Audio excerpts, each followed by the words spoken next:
I would say Aspas as well. Why I'd me? say Aspas as well.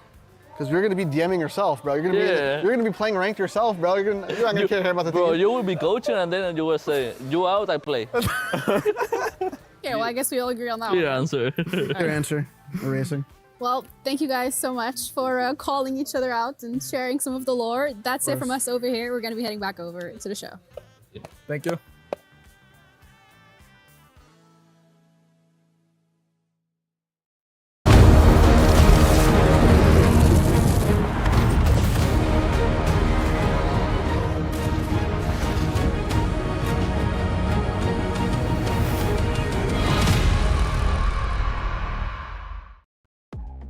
Welcome back to EWC 2026. It is 1-0 Los Niños, Team Heretics, the reigning EWC title holders up over MIBR Los. We got to take a closer look at MIBR Los and their relationships, who they think between each other, who would be best coach, who wouldn't be a great coach. And they're going to need to dig into some of that interpersonal connection, that non-verbal connection, as they're battling against Team Heretics down 1-0 in this qualification match. You know, the one that always gets me, it's who's the funniest. In these situations, we always talk about the presence of a vibes guy. When you're building a roster, you need a guy who can be in that back room, make everybody laugh and go, hey, it's okay. We should have won that game, and it doesn't even matter. If you get two in your head, that's when these series can start to spiral. So, Werner, a lot of pressure on you there, buddy. They voted that this is your job right now.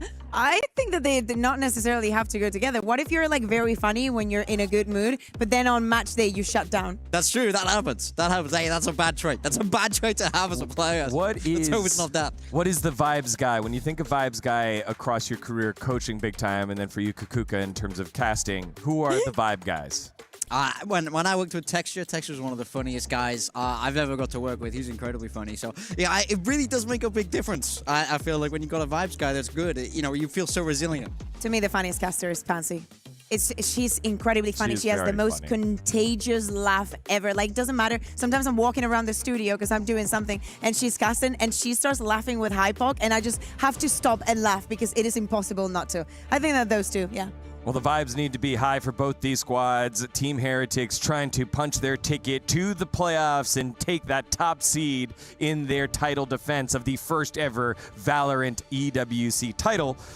And for MIBR, this was their first loss in EWC, including qualification, trying to bounce back. If they lose this series, they still have another opportunity, but they've been so close so many times throughout this America season. Yeah, I mean, very much so. And even in that first map, I felt like they were really quite the better team, but they couldn't make it happen. Heretics too solid where it counts. Now we're moving on to Ascent. As you said, this is MIBR's pick, and it is a map that didn't look strong for Team Heretics. So I think that right now, I'm favoring MIBR for this, but it does depend on what's changed for Heretics. Koshmaras, though, sticking with that Phoenix. And actually, the change is going to come on the other side. And something that I wanted to mention is that, yes, MIBR did play this Ascent in the qualifier, but they still had not played it here. And based on what they had done with Lotus, it makes sense that Aspas is now going to be playing on the Waylay. They were going for the Neon Jet before, but after the prowess that we have seen from Lotus and how much she was able to get every single round, this is an absolute menace. And especially even though they're starting on the attack, I do not think that this is necessarily a bad thing. Positive for Heretics today, to me, is the fact that they kept the cool. They were pushed onto overtime, and I saw a Wood that was able to perform under that kind of pressure. Will they be able to close it in too? Because MIBR is not going to make it any easy for them. Final thoughts, big time? Yeah, I mean, for me, I want to see a step up from Koshmaras. When we've seen him not on this Neon, it was disappointing. If they're going to get this done in two, I'm putting in a lot of weight on his shoulders to be able to convert here. He's going to have a very important job. Aspas is going to be getting that operator out, especially in that second half. The flashes will be everything to deny him that space, and he has to snowball those ultimates when he can't have that movement ability. So, for me, I want to see a big, big performance from him. In terms of the duelists, that's where the difference will be. It is Waylay and Neon for the side of MIBR Los. It is Jet and Phoenix for the side of Team Heretics. Koshmaras still waiting to have that marquee moment. Hasn't had the pop-off yet, but we've seen that happen by many duelists on the Phoenix here at Ascent throughout EWC. Let's see what happens here as we send it back on over to our casters, Achilles and Paper Thin. Heretics, they have the upper hand. They take that opening map. Grueling, yes, but they managed to secure it 16-14. As Adesk was talking about, this is going to be a big test for them if they want to get it done in 2. Our eyes have to go to the duelists in Woot and Koshmaris to try to see if they can continue to deliver. Yeah, I mean, it's to me, it's not just those two. It's the game plan in general here for Heretics. They got pretty easily dispatched by AG on this map, so everything's just got to click a little bit better. And yeah, sure, Koshmaris and Woot, you want to get more value out of them. Benji did not have a great map. It was just kind of an all-around discombobulated-looking Heretics. They just never really found their footing from the get-go. Both pistols went AGL's way. So if they could start off on the right foot here, like they did on Lotus, getting both pistols, and who knows, maybe converting yet another bonus, feels like that could be necessary. They're going to take this 2-0. Right, a little bit of a different look. And that's a great opener for Woot. That's a fantastic one. Verno dead. Dash to the other side. Refaces forward. Finds Aspas immediately. And right now, Heretics, they're looking to go 3 for 3 on pistols. Mazzino eating some damage, eating a bullet. Rien's able to find that kill. And this crunch into mid. It's got Heretics written all over it. Oh. Zakin just going to be shock darted down. Takes Benji with him. Will stop this from being a flawless, but now it's just Tex deep on a flank. But all angles are being watched. Yeah, you wouldn't think that there's much Tex can do in this scenario. He's going to try and take his time. Maybe even talk a little bit about what's going on with the team. Just a nice setup, a good read early from Heretics. Woot, get the spot on him here relatively shortly. I've seen a bit of the cape there. Either way, Woot is dialed in. 3 kills for him to start on the jet. Knives will be online very quickly. And it is yet another pistol into the hands of Heretics as they're going to look for just perfection when it comes down to bonus conversion at this point. For sure. And this time, begins on the back of Woot. Gets a quarter of the kills in this round that he got all of against AGAL on Ascent. They played the other day. So, hot start, but just a really good read. And that's a great curveball there set up to catch Aspas, knowing that somebody might have had drifted around that angle already. Couple Bulldogs. Woot with a Judge. Koshmaris with a Guardian. Doing a little bit of spam. Mazzino is absolutely been lit up. Second pushing forward is going to be able to find the one. Koshmaris, however, has that Guardian in hand. Matches the enemy Neon. Benji Fishy still here to anchor the site. Does need some assistance, but Mars able to find another as Verno will fall. A gun going to be collected, but it's just 8 HP on Aspas to try to make a use of that. And Tex, yep, not much more you could have done there. For Aspas, any damage is going to be good damage. He will be able to find the one. Koshmaris will fall. Will collect it. And Bulldogs to be carried over, perhaps the Guardians as well, depending on the swaps decided. But the defuse is in, and Heretics will start things off 2-0. Yeah, they've got some good coverage here. Do Heretics at the front of the site, but I think it's a little bit worrying that still MIBR are able to find some way forward and even get into the plant, drop some guns. So all things considered, a pretty nice eco for MIBR. And Zekin wins a duel against a Ghost there, and then things just kind of crumble one by one. And just enough in the tank still. So you're going to grab a Guardian. Otherwise, just a couple pistols. Actually, Rien's upgrades to a Phantom here. A little bit of cash still, so... Oh. Maybe passes it over to Koshmaris. And a Bucky for Woot. Last second swap there. He's got the Sheriff as well. Longer range engagements. He has been hitting with it, so don't blame him for saying, yeah, well, you take the Guardian. Or Boo, rather. Yeah, Boo, for sure. Brain fade for a moment. Is drone out. Just going to be spotting out one. Zekin potentially pushing forward towards this Bucky. Should be noted, Verno did grab an Odin here, too. So, post-plant annoyance for MIBR if they can get there. Ian's going to counter with a drone. Tex going to be identified. Backpedaling away, not going to get caught by the curveball, and he's able to find both. Benji and Koshmaris both just not quite able to clear that corner together. So Tex takes minor damage, is able to find that kill, but it's still a damn good shot from Rienz. Even just to get the one. Not looking well suited to go ahead and convert this bonus, but credit where it's due. The door's shut, footsteps being made.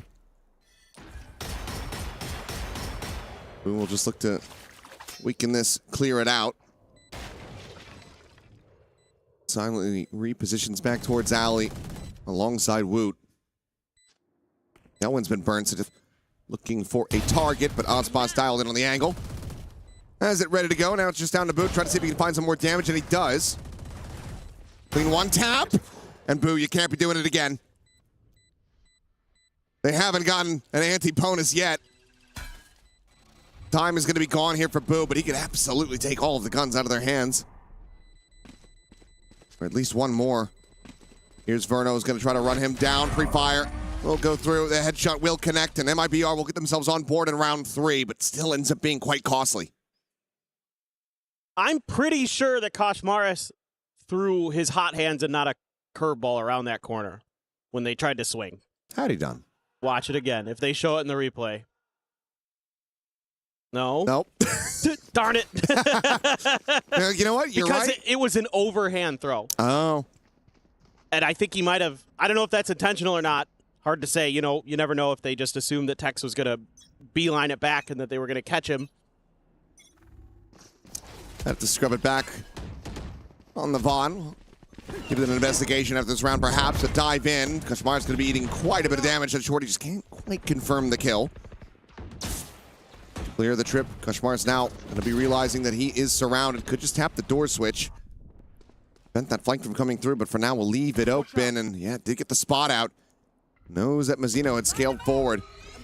Can he win this fight? The answer is no. Mazzino clean on the reapproach. Swings out of the smoke. Takes down the enemy Phoenix.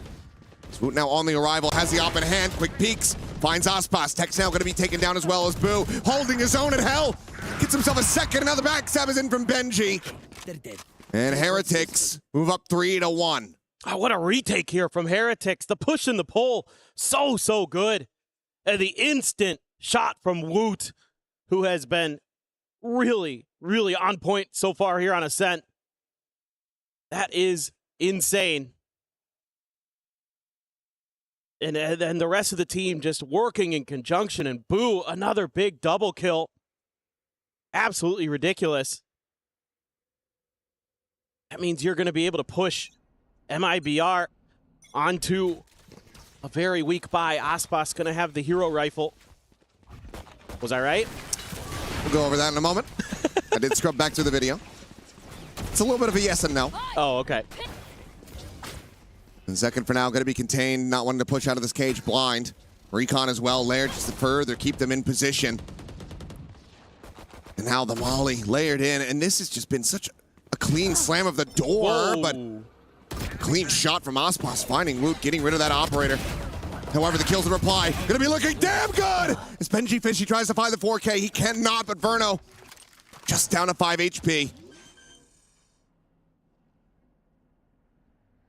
Players given an opportunity to get into closer proximity before the plant can come in. And this stops Verno from really even being able to try to play the clock. Ball not to connect. They know that he's just boxed in. About the last player I'd want to be going up against in this clutch, though. How good he's been here in Paris. You know he can be capable of it, but Koshmaris just has the timing. The swing out, and 4-1. Heretics looking significantly stronger here on Ascent compared to their last outing. For sure, and just really good ideas on how to hold these quick B hits. Even though you lose that op early to Aspas, Benji Fishy knows exactly what he needs to do. Second layer there. Able to get 3 kills, almost had the 4th, but was dropping down, and the aim was a little bit wonky. To go back to it, was a curveball to go for the approach into lobby, and then didn't really register how far forward the player was, so he then said the hot hands. He had the ping on him. A little bit of miscommunication. Either way, Heretics gonna look to just shrug that off as, oh, good God, it's a leg shot onto Zekin, and then a tailwind forward. Big fat finger, and Koshmaris now falling into very much the same trap, trying to scale forward. Benji, however, off that neural theft reveal, will be able to find Tex. Ooh. Tripwire, locking Ospas down in position. He's at 1 HP. Drone to check. Mazzino going to be revealed up close. No, ping doesn't go through. Actually clears that a little bit faster, but now... I thought that was Tex's neural. Benji just got him on the spray. Here we go. Either way, Ospas going to be finished off. It's Verno and Mazzino now. They try to clutch us out. The door's shut. The shock dart just a little bit late. Verno not going to be taking any damage from that. Who's got his ult? I wouldn't mind seeing a reposition, but or at least a check towards main. Just gonna go for it. He's across into the smoke. The door now broken. Verno going to be put under some more pressure here from behind, but there's the reveal, and he's got him all banged out with the Odin. So the one player's position. They have to try to clear these. The tap of the defuse, the swing around from the back. It's going to be Mazzino out from main. In fact, to be able to find those kills. MIBR scraping by with the win. They managed to move up to 2. Able to hold the line there nicely. A really well-timed recon dart. Verno's so important in those scenarios. Has so much util left. And he can identify what's going on, even with that player disadvantage. Looked like maybe it was going to be an opportunity again for Heretics to get the retake to go. At recon dart, the spot. You got the Odin. You can drone out there as well. And Heretics is left trying to figure out which angle they need to fight. We're looking for a crunch here. The Woot just going to be contained into the corner, but there's the reveal, and Koshmaris is able to find one. Woot looking for a little bit more. Gets Verno. The updraft, the check, turn to the side. Second is there, lying in wait. Finds that kill, but Koshmaris got the fadeaway right click. Connects to the skull of Ospas. So far, so very good for Heretics. I love the confidence from this Heretics team today. I have retrieved Willing to take these aggressive fights. Oh, and to not just back out. Took so long for that recon to come through. Wooch is eating damage, but he stays statuesque. In position. It's rewarded for it. The reapproach around the back. Benji Fishy here. Waiting. Killing. Finds the first. Finds the second. It's clean taps. It's a clean round. Just Woot dead. Every time MIBR try to take a step forward, they are shoved back. And now, starting to see a little bit of stress from Mazzino. See, he's trying to figure out what is going on. They've been making some good reads here today. Nice work off of that Blade Storm, too. There's going to be that timeout. Fraud needs to get in there. Get some more rounds out of this attacker side. Sure, it's Ascent.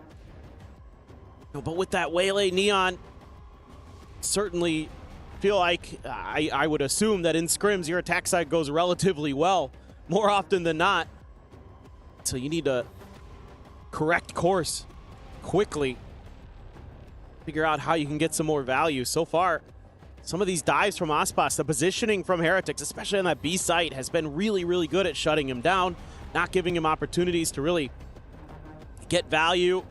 You know, you saw it a lot on Lotus where almost every time his initial dive was just like an info gather, but here they're a little more hard committing on some of these executes.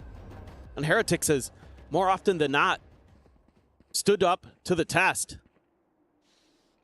Benji Fishy, phenomenal start for him. 9-5 has been a nightmare to deal with on this B site. Right around that corner off of the ledge. It's gotten a lot of kills there. As players try to break out through the choke. Oh. Sound of the open. Looking to try to track that one down. The re-peek from Woot. It's a fast adjustment to find Tex as well. Verno dead, and this timeout is not going to lead to a damn thing. The dash, the refract already burnt. What are you meant to do with a shorty? Grab the orb. Consideration of swapping the weaponry here. See if Ospas can find anything else on the floor. He's chuckling a bit. He knows he's got to get in there and die and get his ult. DP to Wine. Dialed in on that angle, and it's another 1-2 punch from Woot. A flawless round as he picks up the 4K, and Team Heretics maintain dominance. I just love it when Woot starts to heat up. He is so clean. Like that second shot he had at the door of A here was this. Not this great. one. Not this Calls one. to the omens there, and he Bang. goes, oh, hey, real quick, let me grab that. So sick. Started with the pistol. He's kept that momentum. Yeah. I mean, I feel you, Zekin. We saw it. It was pretty good. And when I think of Wuda, I still think back to Master Shanghai, some of the stuff that he was doing. Yeah. When he was, they had a fill-in. Right. They had Patatek subbing with them. And Woot was going absolutely crazy. Who was that player that you were so very terrified of? Didn't look this way the last time they played this map, but right now, it looks like he has refound that form. Look at the coordination. It's so well drilled today for Heretics. Thrown over the top. Not necessarily. Oh, there it is. There's a spot out. Surely Rien's noticed. Absolutely has it now. The recon over the top going to be cleared. Kosmaris more than happy to make his presence known on this side. Try to prevent that swing through. Rien's alive. Heretics going for the concave contain. Casino did get the spot out of Veggie Fish. A little bit damage. A little bit, but run it back, going to be sent.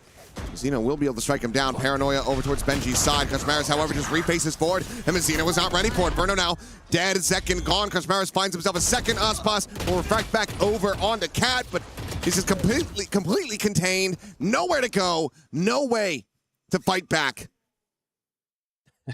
I mean, the way that the Heretics right now are playing off of each other, easily able to adjust from that tough loss to AGAL the other day on this very map. I mean, it's all about the timing and the coordination. Like they're using their utility to play off each other. Started with the recon dart into the setup for Woot. Then you're going to use that ult to get Mazzino in a bad position where even if he paranoias Benji Fishy, Kosmaris is there to make sure that he can't go any further forward. Just all those little duo plays that are in sync today for Team Heretics. Dart finds Mazzino down to 60. Trying to clear these trips, but not on this main position. Second with that Singer in range. Still going to be able to out-duel Rienz, but Benji still here, still present. Chases forward, clears that drone. As the counter spam here from Kosmaris, still going to be rewarded.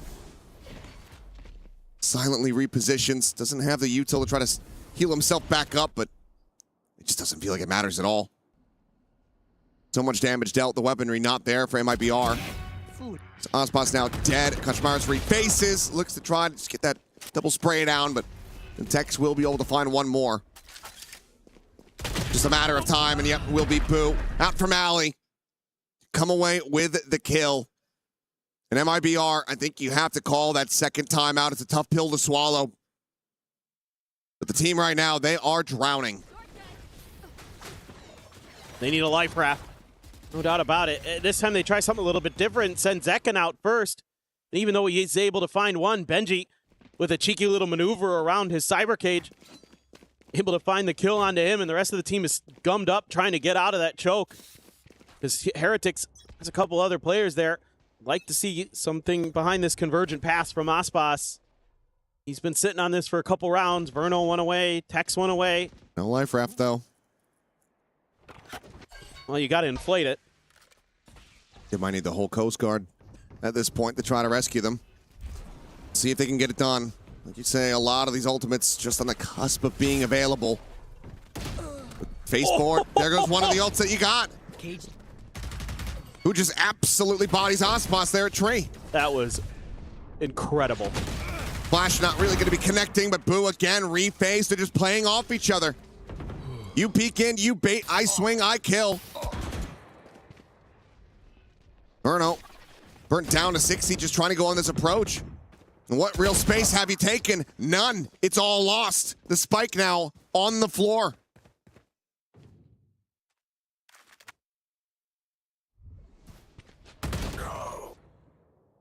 Clean shot from Tex. Credit where it's due, but this is still such a steep uphill climb that they have to make. Rienz already inserting here behind on this flank.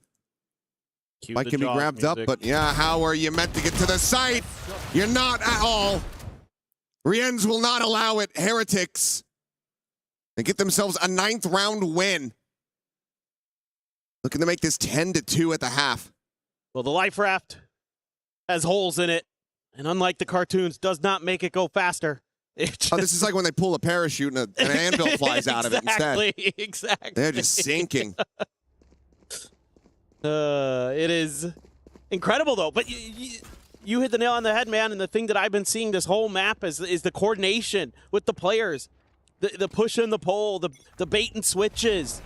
It's been so good. All right, this convergent pass. Oh, if Boo could bait this, I think he knows. He could TP out of it, but they're not going to rip it. I like the attempt. Boo's got the flow of the game. The reposition. Aspas, yeah, he will be sending this, but Woot's already got a shot off. Zekin is dead. One of the tips of the spear already broken. The refract is out.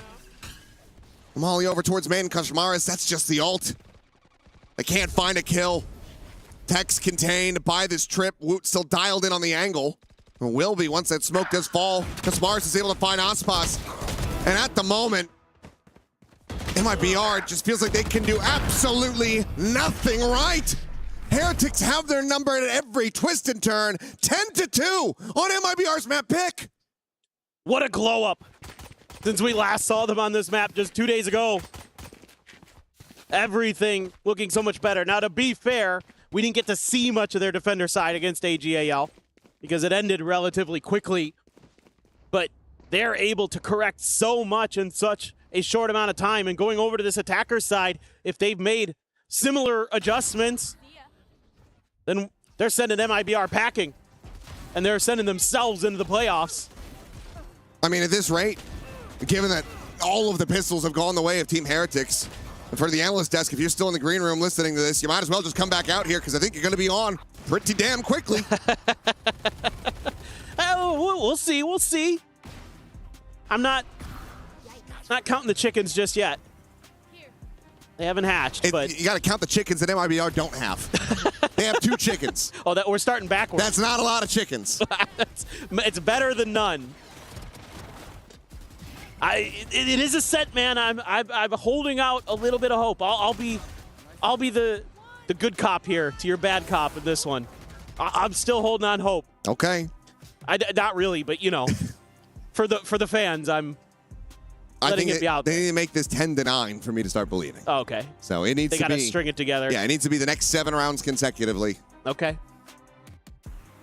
Otherwise, I think this is going to end up being an incredibly fast series. I mean, the overtime aside, an incredibly fast series compared to what we fully anticipated coming into this. I'm blown away. I thought after that overtime on Lotus, I'm like, oh, we're going to 3 maps for sure. Well, after how Heretics played this map versus AGAL. Right. Yeah, all signs are pointing towards Breeze. Bonus is on MIBR. Get us pointed in that direction yet again. Certainly. And there's been some weird moments for them. I don't feel like they're as well coordinated here on Ascent. Like, you know, on that last round when they use the convergent paths, it feels like somebody's peeking maybe onto Woot when they shouldn't be. And then Aspas is trying to dive in and Verno's body blocking him.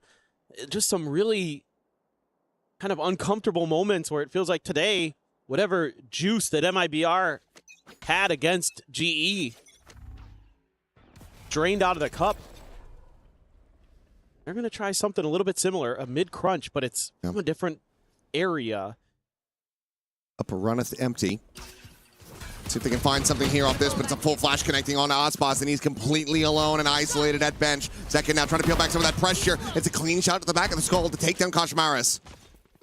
Damage dealt here on both sides. It's Verno looking for the swing out, but Woot at the same time able to find Zekin. Verno backpedaling away. Woot dashes over and just mows both players down in market. What? Now just similar scenes as Verno. Isolated and alone, but this time he's on the defending side. And they can just run away from him, and that's exactly what they're doing. He will be able to somewhat quickly match this pace. Earning his way back through the defender's spawn. Want to see a good crossfire set up here. Don't give him the 1v1s, although they're going to send Rien's for a late lurk, it looks like. A double check around in mid. Make sure that that's going to be covered. You still have the trip, preventing him from scaling down into tree. This really isolates the options. So he's got that covered. You can just keep the 2 players at main. Revealing area. Con the check below. No one there at hell. But now they have the information, so Rien's can get clustered. And he can get that util ready to fly. The time already bleeding away. Clears the recon, doesn't know which way they're going to be coming from, and Boo will be able to take him down. That is all 4 pistols in the hands of Heretics, and they are 2 rounds away from advancing forward and knocking MIBR down a peg. Yeah, I mean, it looked like there's some pretty decent ideas here from MIBR, but, you know, they have that paranoia ready to tee up Zekin, who's able to rush quickly, but they're not really able to get there in time to do much to help Aspas because there's a great flash out of the smoke. Leaves him out to dry. 6 kills is the most anybody has on MIBR Los right now. And there's 4 players with that number. Zekin can't find the 7th. Aspas does get the scale off of this, but Blazewall looks to try to keep him contained. The face forward, it's going to be a good amount of damage found on the Riens. Otherwise, gets away with a decent amount of health remaining. Should be noted, there is the buy-up. Of course. Stingers, as you would expect, given the scoreline. Kind of necessary. Oh, I mean, if you don't go for force buy here, you're just, yeah, you don't want to win. No, exactly, exactly. And Drone getting the spot out, won't be able to make its way over to Wine to fully clear that angle. So, Recon does get sent. I now know that it's not occupied. So much info on this map as Heretics. Oh, your flanks are going to be relatively clear. Free fire attempt into the saturate, but it's going to be Koshmaris able to find one. Now the backstep from Benji Fishy, striking as Mazzino will fall. Just trying to reinforce. Aspas just trying to give him some assistance, but they've given it all up. A-side prime for the taking. As it's Verno and Tex with 2 stingers to try to make anything happen. Cage trigger. The door broken, a spot on the 1. Boot just pre-fires the cage, and they will both be found. Sight not necessary. Team Heretics are up to match point. We're certainly seeing the best that Heretics has to offer today. It is peak right now on a set. And all of a sudden you went from thinking this might be a map that you could pick against this team to try to prey onto their weaknesses. No, no, no. They are not weak here at all. They are sturdy as all hell, to say the least. This is dominance on display. Aspas with a Guardian, bunch of stingers, Zekin on a Sheriff. And I think a lot of the concerns about Koshmaris having a rougher time when he's not playing the Neon, they're going to get squashed a little bit after this one. Said some nice stuff with the Phoenix. He is right there alongside Woot. He's been playing in tandem with his teammates, setting them up for success. Exactly. Exactly. That's what's been so impressive. It's every time he's making moves, there's somebody else there with him to play off of it. Aspas. Oh, this angle is being watched. And he is just offered up on a silver platter. Rien's feasting, finding the opening kill. 3 stingers and a Sheriff, 4 players. When MIBR lost that now need to be the difference makers. I wonder what the idea behind this setup at B is if Team Heretics walks through it. A drone mid, not see a damn thing. Trip on the floor. Sova ready with the recon. Maybe looking for a timing hit and run, and then you can play off that trip behind it. Dirt ball to the corner. Shock dart into the cage. Koshmaris going to be able to find one. Verno overwhelms the other. Gets himself a second elimination. Doing his damnedest. He's giving Zekin and Mazzino a chance. Moderate lifeline as the plant will come through. Fastlane going to be sent, and yep, it's just going to be a spray down yet again as Boonerians find the final shots. 13-2, absolute domination from Team Heretics. They will advance onward, putting MIBR Los now at risk of elimination. Heretics want that back-to-back trophy. I mean, you have to love what you saw from Heretics today. The resilience and the tenacity on Lotus to hang with MIBR Los when they punched back and sent it to overtime and still get the win. And then here on Ascent to completely right the wrongs they had against AGAL and to dominate 13-2. That is the stuff that makes you really start to think they could be going back-to-back. A terrifying performance, and one that should strike fear into the hearts of all the other teams that might yet get to face them in the future. If Woot is going to be able to find that consistency on the Jet, if Koshmaris is going to be able to do the same on Phoenix, this is a terrifying prospect for all of those who may yet face Team Heretics here at EWC.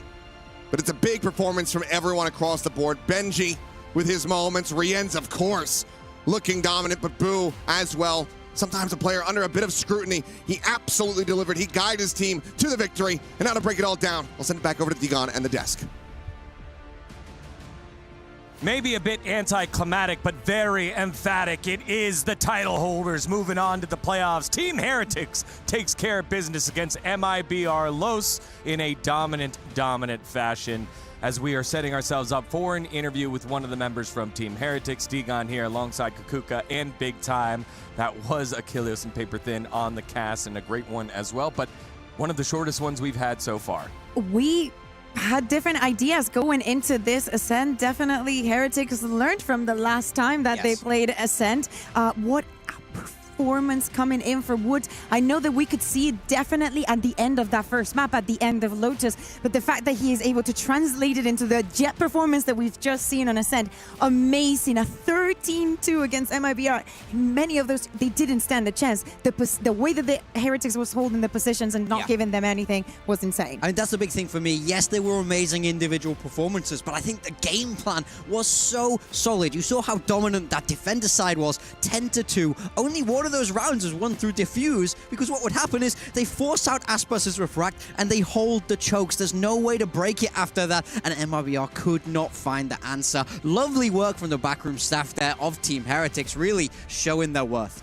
All right, it sounds like one of our interviews will be ready very, very soon with Boo and Gennaro. And Boo had himself a fantastic performance there, Big Time. Yeah, I mean, exactly. That's exactly what I'm talking about. I think the IGLs are often the most overlooked. We talk about this time and time again. Boo has had his fair share of criticism in the past, but I think he's able to hold his own individually, especially in this tournament, and his game plan was spot on today. All right, now that interview is ready. Let's send it on over to Gennaro, standing by with the victorious Boo.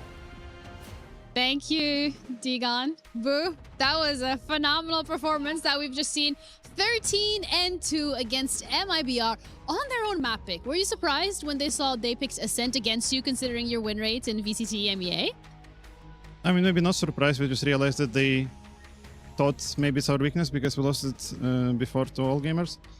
But it's not. We are comfortable on the map, and I'm happy they picked it because we got to play defense first, which is always a delightful thing, you know. I would see that in the scoreline as well. You guys really did not let them breathe at all. But in general, when we're looking at the performance from Heretic side of things, it has been quite solid over the last two games that we've seen. You're now qualified as well to head into that playoffs bracket. So one step closer to defending your title. Was this the expectations you've had coming into this, considering how Masters London had gone?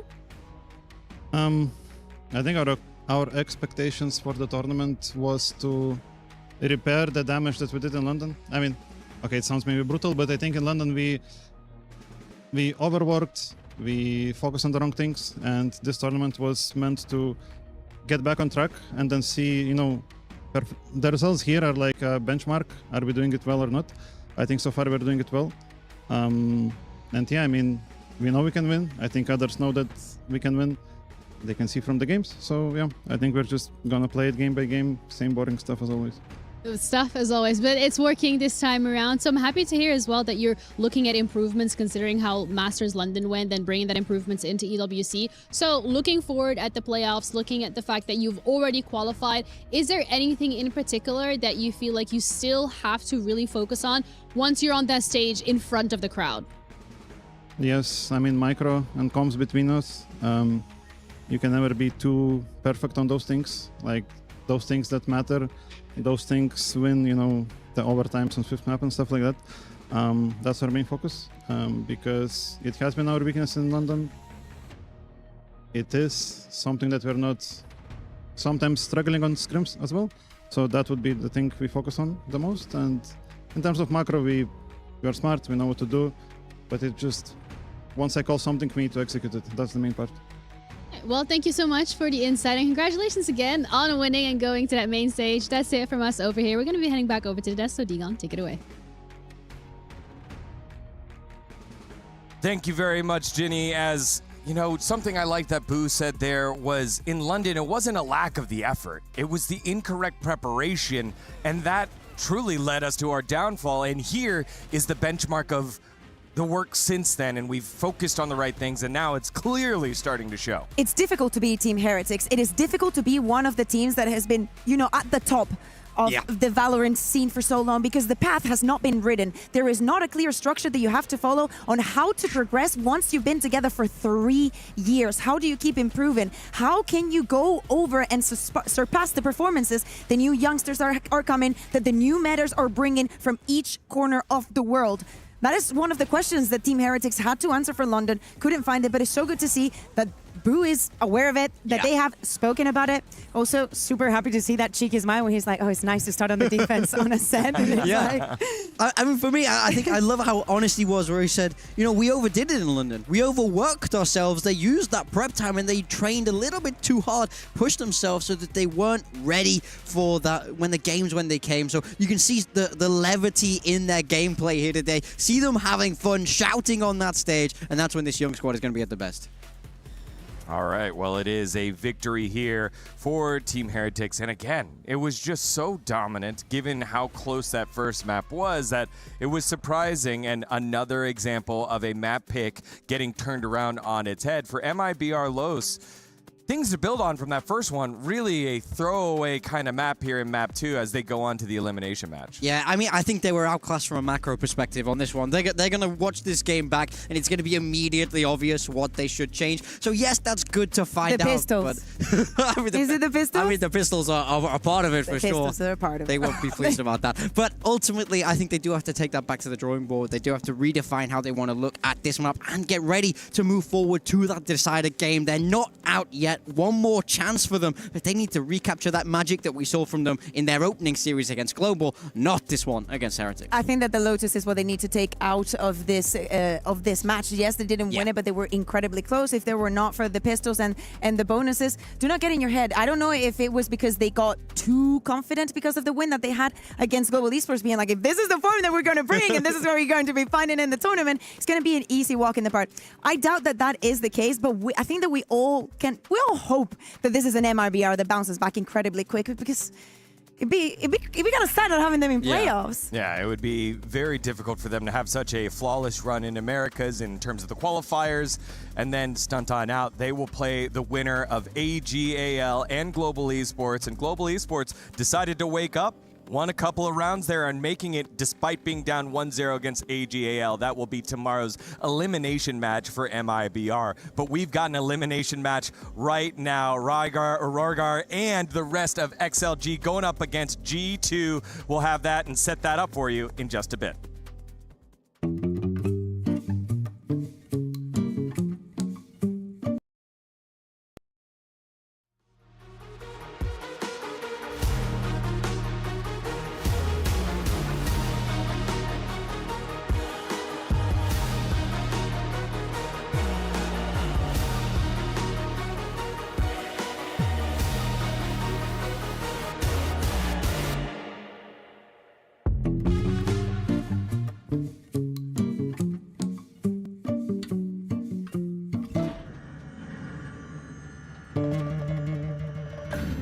Down, door goes up.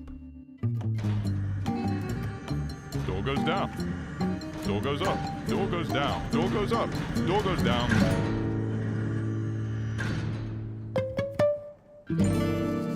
Oh, shit.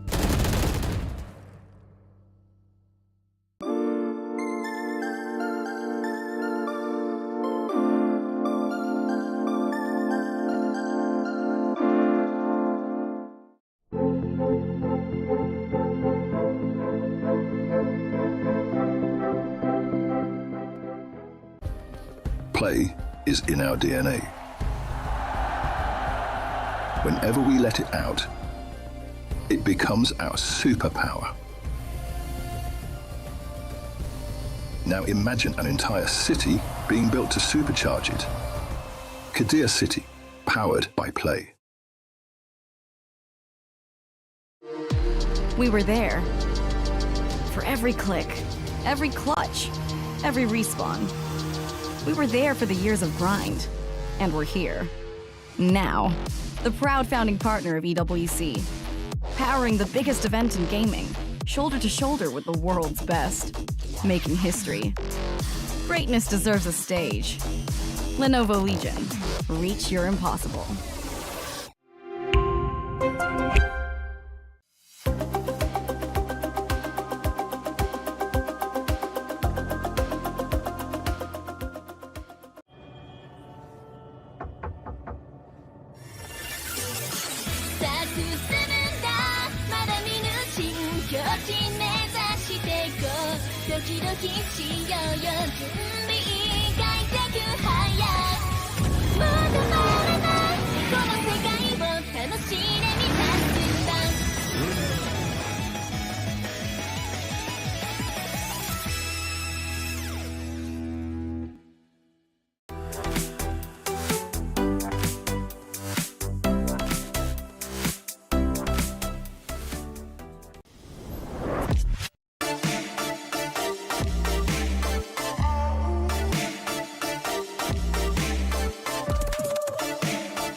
Hello everybody, Kilios here. I am with WS Leo from XLG. Now, we of course, at Masters London, which you were just competing at, had this new map, Summit, unveiled. When you're playing the defender side, especially, you really have to fight forward and not allow for, easy takes at the sites and whatnot. Yeah. So it feels like it's going to be a very rough time for defenders to try to, get back onto the site. Maybe defender need to get more space after attacker side plant a bomb. Maybe you should push from middle and maybe attack them from behind and get more space as you can. So if we can go over to the sites, one of the other things that I'm very curious about seeing with a lot of the players is your best spike plant setup is going to be. So we'll start here on the B side. So imagine you're playing from the attacker side. Where do you think he's going to give you the most advantage to be able to defend the spike? Plant here.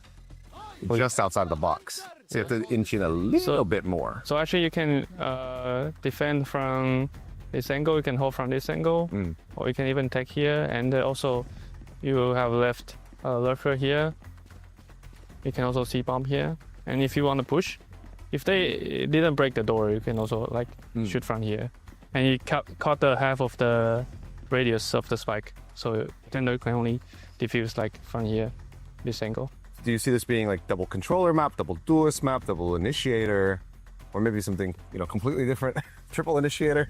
Maybe 2 smokes, because you see it's very separate. It's very big map. B side cannot help A side guys. So I think 2 smoke will get more time for your team to help. Because so far, I'd say B side, most people have come up with the same ideas. A side, I've gotten completely different answers. So obviously, it's just this small L bend.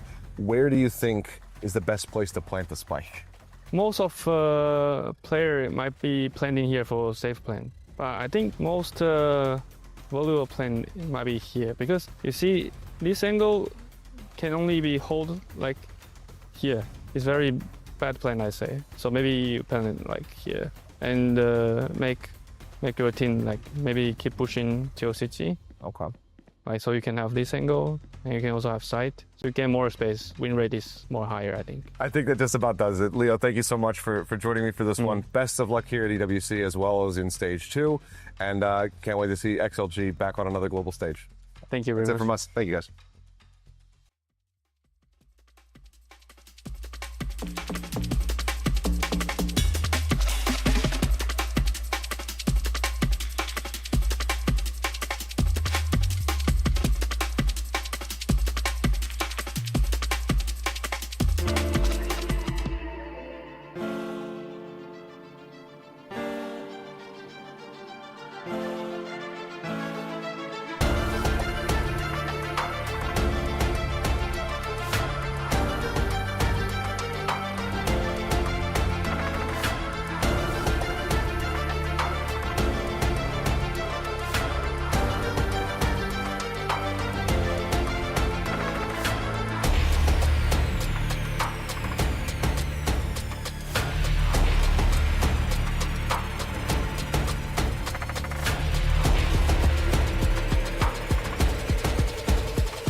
Hello, everyone. Welcome back to the Esports World Cup 2026 Valorant. We have qualified one of the squads on in today in Team Heretics, and now we move on over to Group C, where we have one of the most anticipated rematches from Masters London. It is the champions of America up against XLG. G2 and XLG going head to head, and this was one of those iconic moments. Now it's going to be a meme that lives on forever in Valorant lore and in esports lore. G2, they get the draw, they get to select XLG, and they promptly get bodied by XLG, bounced from Masters London, and they won't underestimate their opponents today. Oh yeah, I mean, it's infamous at this point. It's hard not to talk about it. Thank you to the scriptwriters of EWC for letting us get this matchup. Very, very pleased with that, because my goodness, G2 are going to want to be able to run this back. And I mean, I can't wait for this game. I'm so happy we got to cover this game. I am excited, because not only are these two very good teams, we're going to get to see a very high level of Valorant here, but there's going to be a lot of mind games and a lot else at stake here. I don't blame them. Seriously, like if you look at the record that they had already played against XLG in a couple of global events before. They had beat them without problem. The Chinese region was not looking very strong. Everything pointed at that being the easiest path for G2. Apparently to go home and not to continue in the tournament. But it is EWC. It hasn't been that long, but we have gotten to see different faces from the teams. Yes, they are coming off of a loss. At the end of the day, the first match was all about qualifying and getting onto that big stage. But here is about survival. So this rematch is happening when the stakes are the highest. Yeah, and of course, G2 played Nongshim Red Force earlier in a tight 3-map series. They ended up falling short and now find themselves up against the wall yet again here at the Esports World Cup with Jog, Leaf, Valen, Trent, and our former co-caster, co-analyst, greatest story in esports, but he's got to start winning, and Baby Bay coming together with the America's champion. Look, we'd love to see him do well. I think this team can be a little bit more, Matt. You love them or you hate them. They're not afraid to be those villains there, but ultimately, I think they still have a lot of fans there who would like to see them upset the script, get the wins a day, and rewrite what happened to them over in London. I think that Nongshim was just a force to be reckoned with. What I like about G2 is that they always keep it real. Like, they're going to be honest and they're going to always admit to their mistakes. That is one of the reasons why they're always able to bounce back harder. Now, the big question is, can they do it against a team that they thought no much of an opponent until not that long ago? Yeah, well, we're going to get to hear from them right now in terms of how they got here to EWC. That's Road to EWC, G2. It all started at EWC. I got asked by G2, like, hey, you think you still got it? And I was literally working the event there. Leaf was in the hospital during that time, so I subbed in for him. And then moving forward to this year, it just made sense for everyone, you know, that I would be a player because of the impact that I had on the guys and everything like that. It's a crazy story. Working the event, I basically get my tryout at the event, and now I'm playing in the event. I don't know if anyone else at EWC has done this yet, that worked talent and then played in the event the next year, but hey, we're making history here, so. My first impression of Baby Bay was this guy is a party animal, disaster. but like we tamed the beast and now he's locked. Every time we come to a tournament, we have a chance to win, just like everyone else. This time around, you're gonna see some unique compositions. Maybe Baby Bay activated more. The way G2 is going to win this tournament is throughout flair and flashy plays. I think we've switched up a lot of our dynamics from Masters, and we're going to come in here full confidence, just doing absolute crazy work on the server. This time, we're just trying to dumb down our game a little bit and just play together. Just play fucking together. When I was watching all these games last year as a caster, I swear I can beat these guys. You know, I swear I know I can beat these guys. Like, I always had that confidence there. But as soon as I stepped on that stage, played my first match, I just knew, okay, I'm here. I've done this a million times before. There's no way to know what my future holds. It's been so crazy already. I went from being a caster to being a pro within like a 1.5-year span. Literally pro on like one of the best teams in North America. Crush people's little medal that they have. That's gonna be so fun because I got to see it as a spectator, you know, and it didn't like mean anything to me per se. Like, I don't want any team to crush mine, you know, like I want to crush theirs.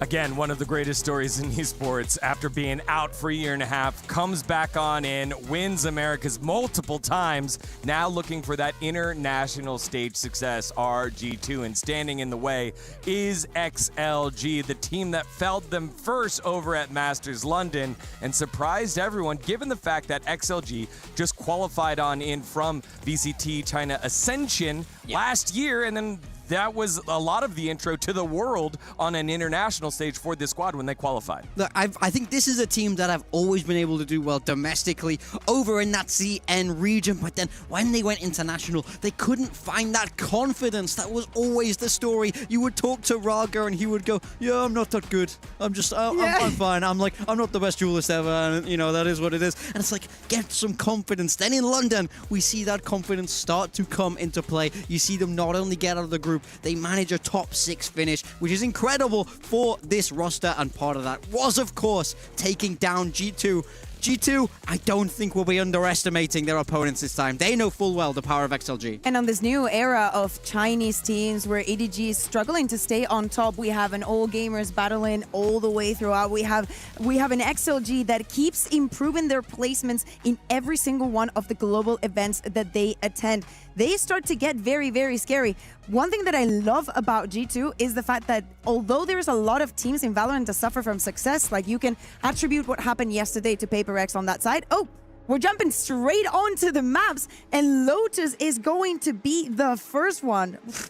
Psychological warfare here. Look, I feel like. Lotus is interesting. XLG were so well known for that patented triple sentinel comp. Here, we've seen them change over at EWC. It's a very different approach. This is the kind of thing we see more from Paper X, that raise over here on the side of G2. They'll be sticking with that Viper, a much more control, slower focus of composition that suits these guys right down to the ground here.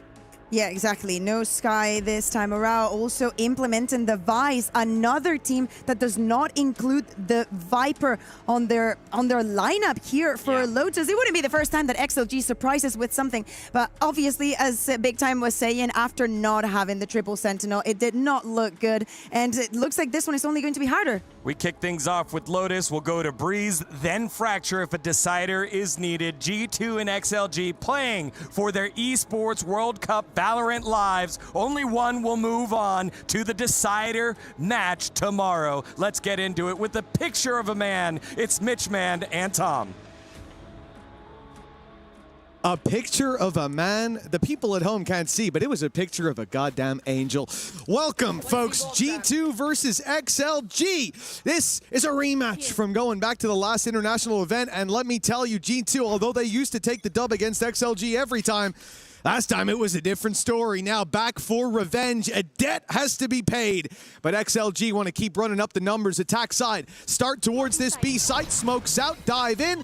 And control there for at least the 2 duelists who make it past the wall. The rest will be delayed. And with the door swinging open, G2 try an immediate crunch. The spike is stuck with the paranoia. They're up close. They can still see. Lysor does well, but they don't know. The Valorant tucked into the corner and he even slips away. Big early advantage for G2 now with the spike down. Oh, another dropped. No man gone.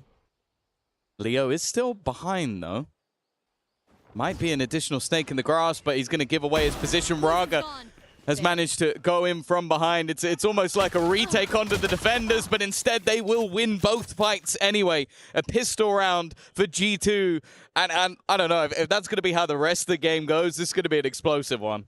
Yeah, oh, without a doubt, the immediate response from G2 there. The second that wall goes up on B, those players are swinging through the door. They've got a smoke to block off the rest of the squad, and it's just a shame that the spike is the one isolated. Obviously, you don't want to see it going in first a lot of the time, or it'll be isolated behind the wall. But a great response from G2, and good protocols on display early on. That's what we expect to see from this team. Even though XLG won last time, it's hard for me to come into this thinking of them as the favorites in this matchup. No, I think we've had years of G2 being a squad that always challenges for titles. Winning them, at least outside of their region, hasn't yet been possible. But yeah, I'd still put them on that pedestal. I think especially going into this first map, it was a map where XOG tried to almost define the meta itself, running their triple senti. I think people figured it out, and they lost quite handedly 4 times in a row.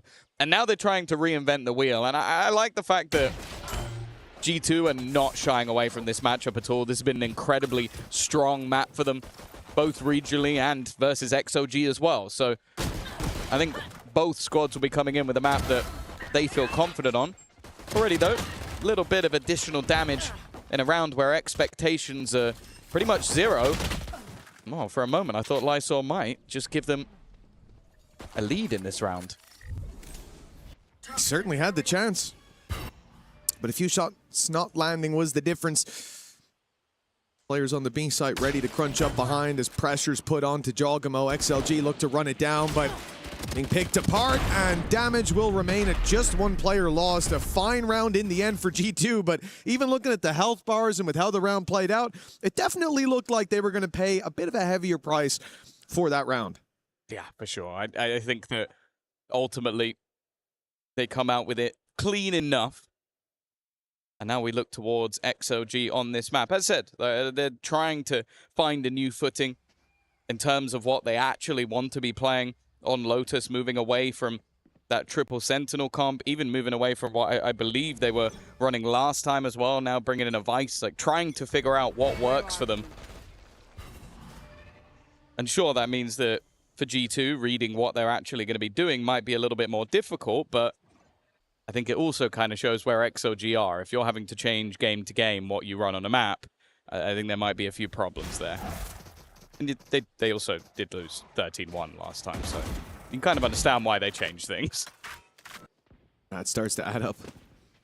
For XLG, credits on the board, rifles in hand, and a slow start to this round. Contained any aggression that might have been there from G2. So the idea early is now they contact up into A. But Crossing Leaf gives the info away. Now a Sky Flash could come through. No, in fact, they just walk in. The Viper Wall gives them that extra space to fight with. 3-men swing. Good trades early, considering it's a lower buy for G2. Normally, you want the defense to not be trading 1-for-1. Harder to defend the map that stays the same size while your forces shrink. But in a round like this, that's just fine. Normally, you're going to need a hero to step up to the plate. Man like Baby Bait. Last time they played up against this man, he was on the Vice, and he delivered an incredible performance. I think he was 19-9 by the time they left this map. A big reason that G2 were able to take it in the first place. Losing the next 2, which have been removed from the pool this time. Happy wait. Timing almost gets the better of him, but he's able to hold the ground for now. Of course, this is the bonus for G2. Getting anything done here would be, wow, paramount for a great early start, and they're already in a pretty good position here. Noman tagged low, Baby Bay with another, and everything seems to just fall apart for that attacking side.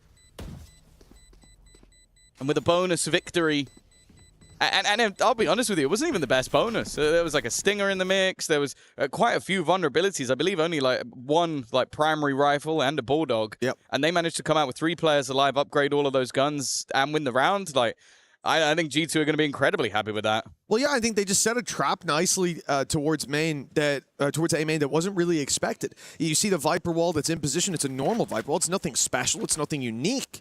But in this instance, having 2 players in the smoke ready to pounce out, one on the door who was finding first contact. As soon as he sees a player, Viper wall goes up, and the 1 or 2 players who step through that are in a lot of trouble, as we saw. For XLG, that's a big blow early on. Losing that rifle round puts G2 3-0. They've got a ton of credits to work with for the moment. And in this round, it's not like XLG have a lot of opportunities to take weapons out of their hands. If this is a flawless or even close to that for G2, they're going to have a lot of safety nets to fall back on. Even if they lose a couple of rounds, they'll be getting those rifles in hand. And from what we've seen so far, the protocols have been enough to secure rounds. This is a bit aggressive. Up against the Nico. Swing on the door is one thing. I don't expect to see them walking through, but that nade is absolutely perfect. You love to see it. Oh, it was a 1-11 attack side half versus mates, and the start so far hasn't looked fantastic. A player blinded in the corner, but also not checked. And although Raga might have a bit of an unorthodox position, is it going to be checked? Really? Okay, fair play, Jorgamo. I don't know if there was some sound that gave the game away, but I think when you're walking back through, the plant has gone down on the other side of the map. I didn't expect them to check that, so fair enough. You said they need maybe to do some damage in this round. They have not. Yeah, I really thought that would be. I was right there with you. Like, oh, okay, fantastic position. Almost impossible to lose it from there. But, yeah, the almost impossible was that if he checks it, you're in trouble. A flawless round. I didn't expect this to be what G2 got for XLG now. This becomes a terrifying prospect. Take a look at the credits. There's not going to be much reinvested. I don't think anyone's even hitting 1K reinvested. Well, 6K is a pretty average figure to see on that defensive side. A timeout now from XLG, knowing that you're already at the point where you've got to put rounds up on the board in this buy round. Yeah, for sure. This isn't like the comp of old where they had a triple centi defensive comp where you could go, okay, if we get like 4 or 5 rounds, we're in an amazing spot to go into the defense. This time, with a double dive, you are going to need to pick up some rounds on the attack, and for G2, they've not been tested yet. They lose 2 players in a bonus round. They flawlessly win the buy round, and they are looking incredibly comfortable, and that's a good sign for a team that we have very high expectations of. Of course, going into that top 8 over in London, you kind of do see it sometimes where you go up against teams that have had that momentum building up and you're unable to really get started. It was a disappointing event, to say the least. But tasting defeat early in this one and the potential of another 0-2 exit on the international stage, that would be unheard of for G2.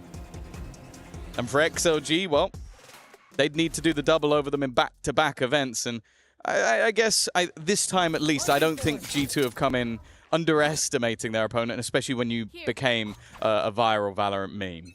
Well, I think when you look back at that event, it was Ascent and Split that G2 lost, and it was Ascent and Split that G2 banned in this series. Not really too much of a surprise that they don't want to go back to that, because especially Ascent was dominant from XLG. It was almost as quick as the game you saw earlier on today from Heretics there. But for G2, this was the map that they won last time around. They won it 13-7. As I said, a lot of that was players like Baby Bay, I believe Leaf, having extremely good performances. On the other maps, it was Happy Way that drew my eye for XLG. He was finding a lot of space, making it very uncomfortable for G2 to play. But I don't think he was able to have that same impact on the Cypher on this map. And the Omen, not expecting it to be attempted. Well, into the site they go. Space taken, but it looked like the defenders were already setting themselves up for more of a retake. Showstopper activated. Baby Bay found one, and through goes Jorgamo, but the trades come in thick and fast, evening things up for the moment. The split is caught by Lysor. A nice double, leaving Valen alone. And he is not on the right side of the map. He was a little bit late to the party, maybe expecting them to go back in the other direction. Instead, though, A little bit of delay thrown in, but it hasn't removed the weapon, so they do have to be careful. Lysor, maybe not carefree, and a first round to boot. Yeah, much needed for XLG. Like we said, they called the timeout right before. They're putting all their credits into this one. G2 sky high when it comes to credit economy. Indeed, even throwing in some ultimates, especially that showstopper, which found success. But it's a great position from Lysor, something we tried, or XLG tried to have earlier on with Rarga, but he was sniffed out. This time, amidst the chaos, they're able to strike from the sidelines. And the 4-1 scoreline, the first round for XLG put on the board, and G2 call a timeout. Keep in mind, they had a timeout in the previous round to discuss things, and I have to say, that really shocks me. I don't think we see that very often at all, especially not this early in the game. We're going into round number 6. No, not in a map where I think it's probably the most favored a map will be in this series. I think that you're looking at a team that, again, regionally has been very good, even on the international stage has been pretty good and has beaten XLG. And XLG, who are currently on a 4-loss streak, the last 2 being a 13-1 defeat and a 13-3 defeat. So clearly there was something maybe within the comms that was heard by the coach and just went, actually, I want to stem that now. I want to make sure that this does end up being a dominant half. But yeah, definitely a little bit surprising to see after a singular round was lost that they're going to take a pause. But hey, I trust the coaching staff of G2 that was a necessary one. Yeah, I mean, they saw some reason for the alarm bells to start ringing. Now round 6, 2 timeouts out of the way already. Still in that early stages, around the mid part of the half. XLG playing a very aggressive early round, leaving Lysor to lurk outside B, standard play, but the rest making a lot of noise on C. It seems like they're even going to go in. Yes, fully taking the site here. Rarga's committed. With the paranoia gone through, the rest of the squad backs off. Jogamo finding the lurk towards B, now cuts off one head of the Hydra. It's only really the players on site left to worry about. Nightfall. And no man, he has to go back now. Yeah, Nightfall's in play. Just got picked up by Leo from the plant. May just be using it for when they actually get towards the site. Instead, though, weaponry is going to be removed. And in fact, all of the players are actually going to leave the site. There's the Nightfall. Potentially just going to try and get them back in and maybe find them off the spams. It has caught a lot of the players on the other side, but even still, they are getting on towards that defusal. It's halved already. Jogamo is just sticking it under their nose, and it doesn't matter how the fights go. He's just going to defuse.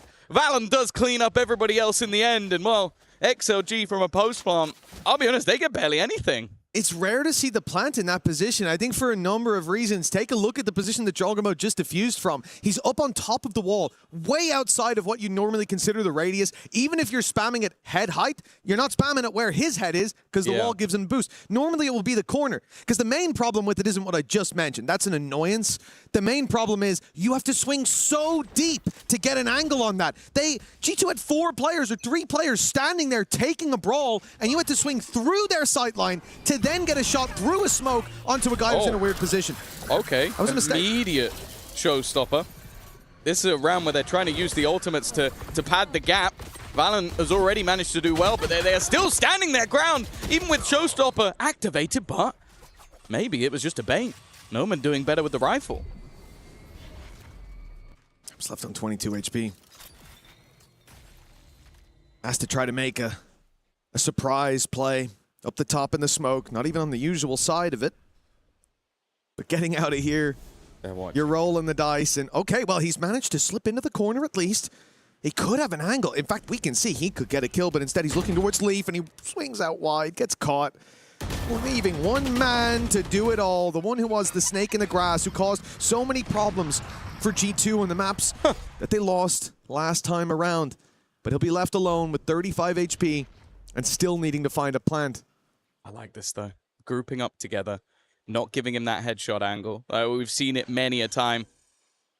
The players have been able to steal around away from that position.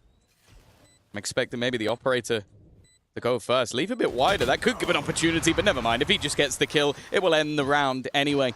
6-1. It might not have been the greatest of purchases for XLG, but when you use a Showstopper and Bladestorm and use both of them off the rip, you're probably hoping to get a little bit more done. And with, again, it's seeming like this attack side is a massive problem for them on this map. Oh, yeah, without a doubt. This has been a slow start from XLG, and like we said last time around, it was G2 to take this map. We're on comfort for them. They decided to come back here again. They lost a single round and said, oh, we've given them too much. We've given them too much ground. A timeout called immediately, and they're right back to winning ways. It's got to feel rough for XLG because they had their own timeout. They won the round. They started to feel like they could do it. Had to sit there for a minute. Now they've been fed a dish they don't quite like. 2 in a row for G2, 6-1. A strong half, but there is still a chance. If XLG lose this round, get into their bye round, and still connect the rest, hey, 7-5's workable. Yeah, but look at the buy. It's a singular rifle with no shields. It was a stinger, but that's already gone, and Baby Bay hasn't actually given up any of the ground. They've thrown utility down to deny and maybe bait the idea that they were still pressuring into B, but he has full control. Leaf already spotting.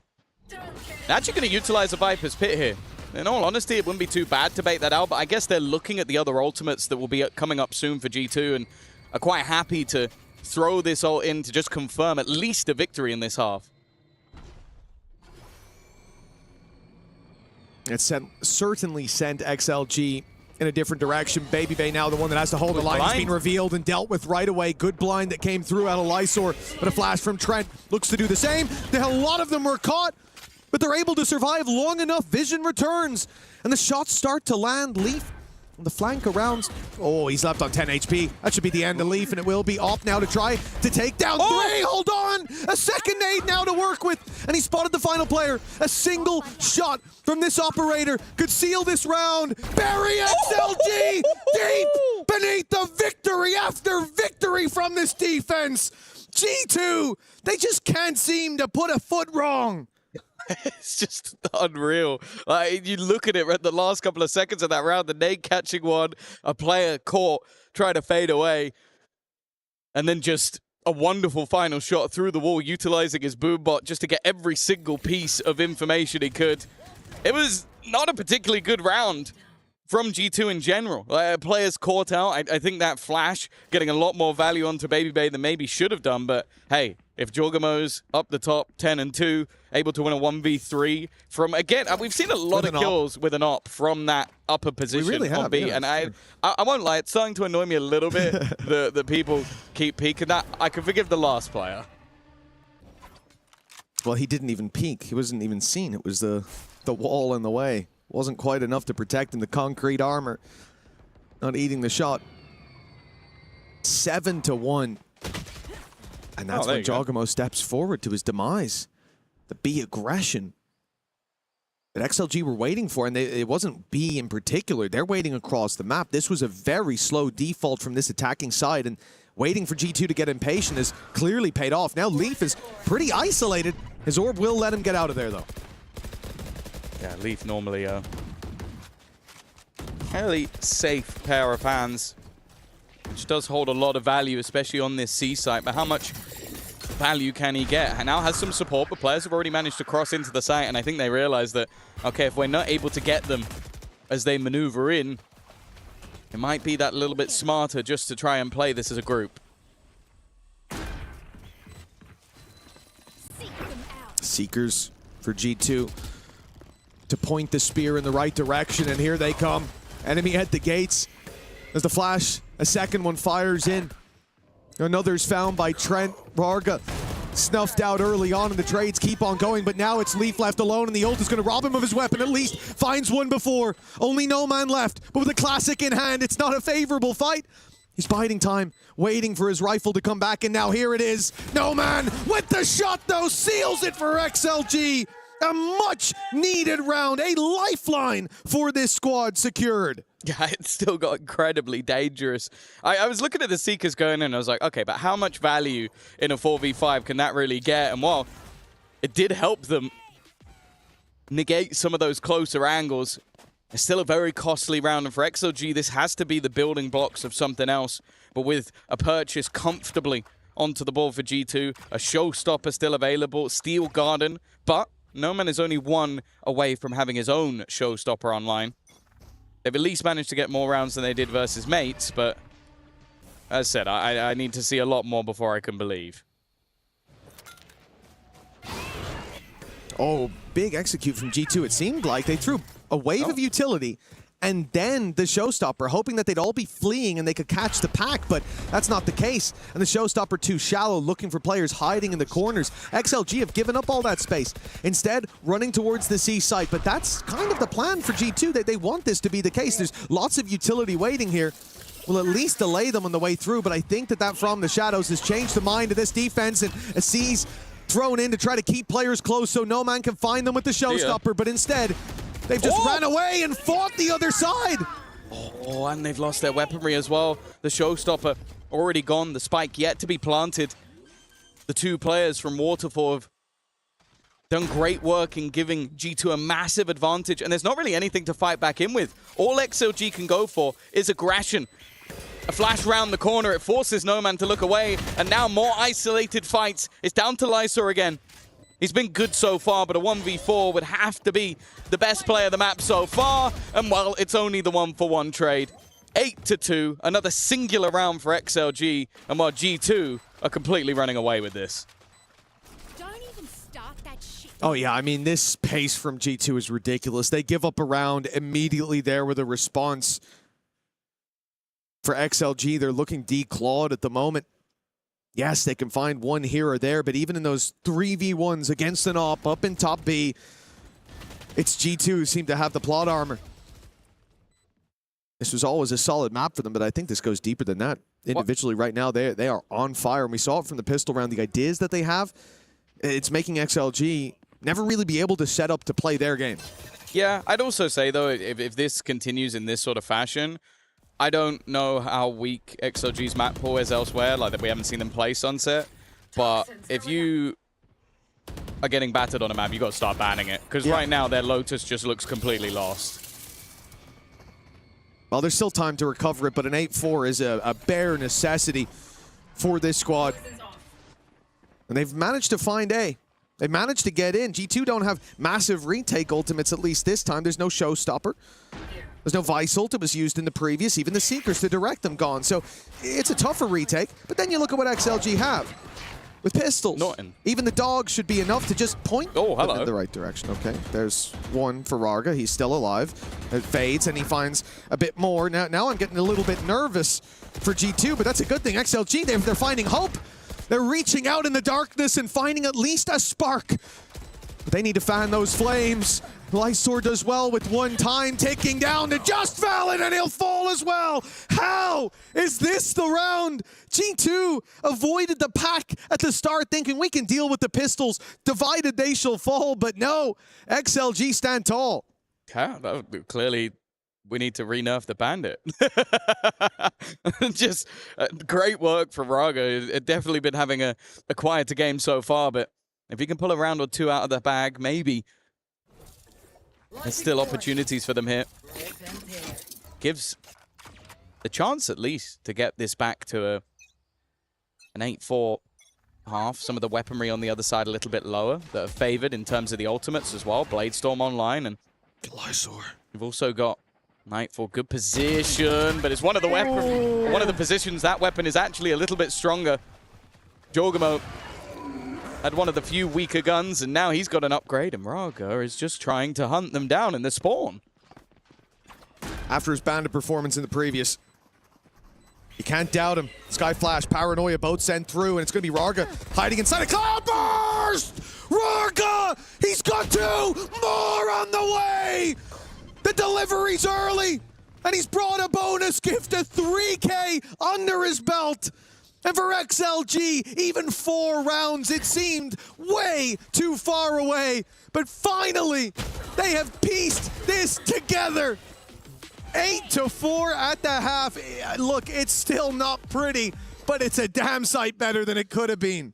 Yeah, no, we're at least seeing a little bit of life in some of the players we want to see. Like, we know that you go back to the last time these two teams played, and Happyway and Lysor had some pretty big games. I think we've had a moment or two. But Raga's always been one of the ones where I think regionally, over in China, he is a beast.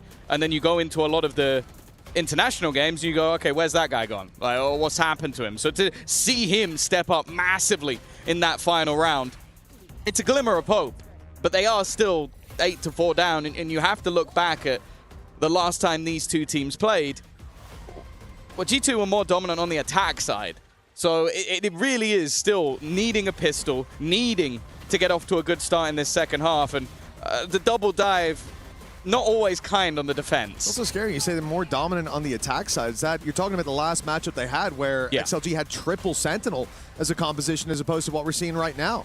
That's a very different game that you're playing on the defense side, and it still wasn't working. But that then makes me think, okay, what are the ideas that they've brought to bear? If it wasn't working so well with the triple Senti, maybe now we're going to see a more aggressive defensive side, and I wouldn't be against that, especially with the fact that in the last last 2 rounds, Rarg has started to feel it a little bit. I want to see them use that fire as fuel. Yeah. No, I want to see them try something a little bit different and try and get in the face of their opponents. The problem is I also do think that G2 are a very good team at soaking up a lot of that pressure. Like, I think that you have to temper expectations, but I definitely think it's a good sign that we're seeing some of the individuals, some of the players that can get you excited on this side, because it doesn't necessarily matter if they lose this first map. We've seen that in the series that they won. We know that going into Breeze, it's a very, very strong map, but with the way the first few rounds went, I was like, oh, they might just get domed out of the series if they continue to get bodied in the manner in which they were. Instead, a pistol round, and we could be seeing them within 2 of their opponents, which I think if we look back to how the first 8 rounds went, that seemed pretty unlikely. Oh, it seemed impossible. Those 2 rounds at the end, they've given XLG much nicer flair. But that last half, one that they would rather forget. Luckily, there's another to play, and G2 now on the attack side will see a little bit of aggression come their way. It's a 3-man walk-up on B. Babyvay the one to spot it, but Rarga again finding some damage early. That's another opening for him. He loves the bandit. There. The momentum of the last 2 evidently carried through to this round. There is quite a lot of space towards the C side of the map. Obviously, they've got the Vice wall blocking. Aggressive position still from No Man as well. But Happyway's got to be careful. If they can get through this one together, they've got an opportunity. And they're just waiting for the swing already, though. It's only going to be the 2 of them that make it through. Some ground being held onto, at least for the moment, by Valen. And a clear hasn't come through onto Leaf, who's now looking to try and backstab. He was a couple steps too far away for that boombot to round the corner. Opening for Jogamo. He's got another nade thrown at the floor just to add some extra cost to this, but Leaf, in the meanwhile, here's that rotation. Leo, no more, and Leaf, he's whiffing! He gets there in the end with No Man down.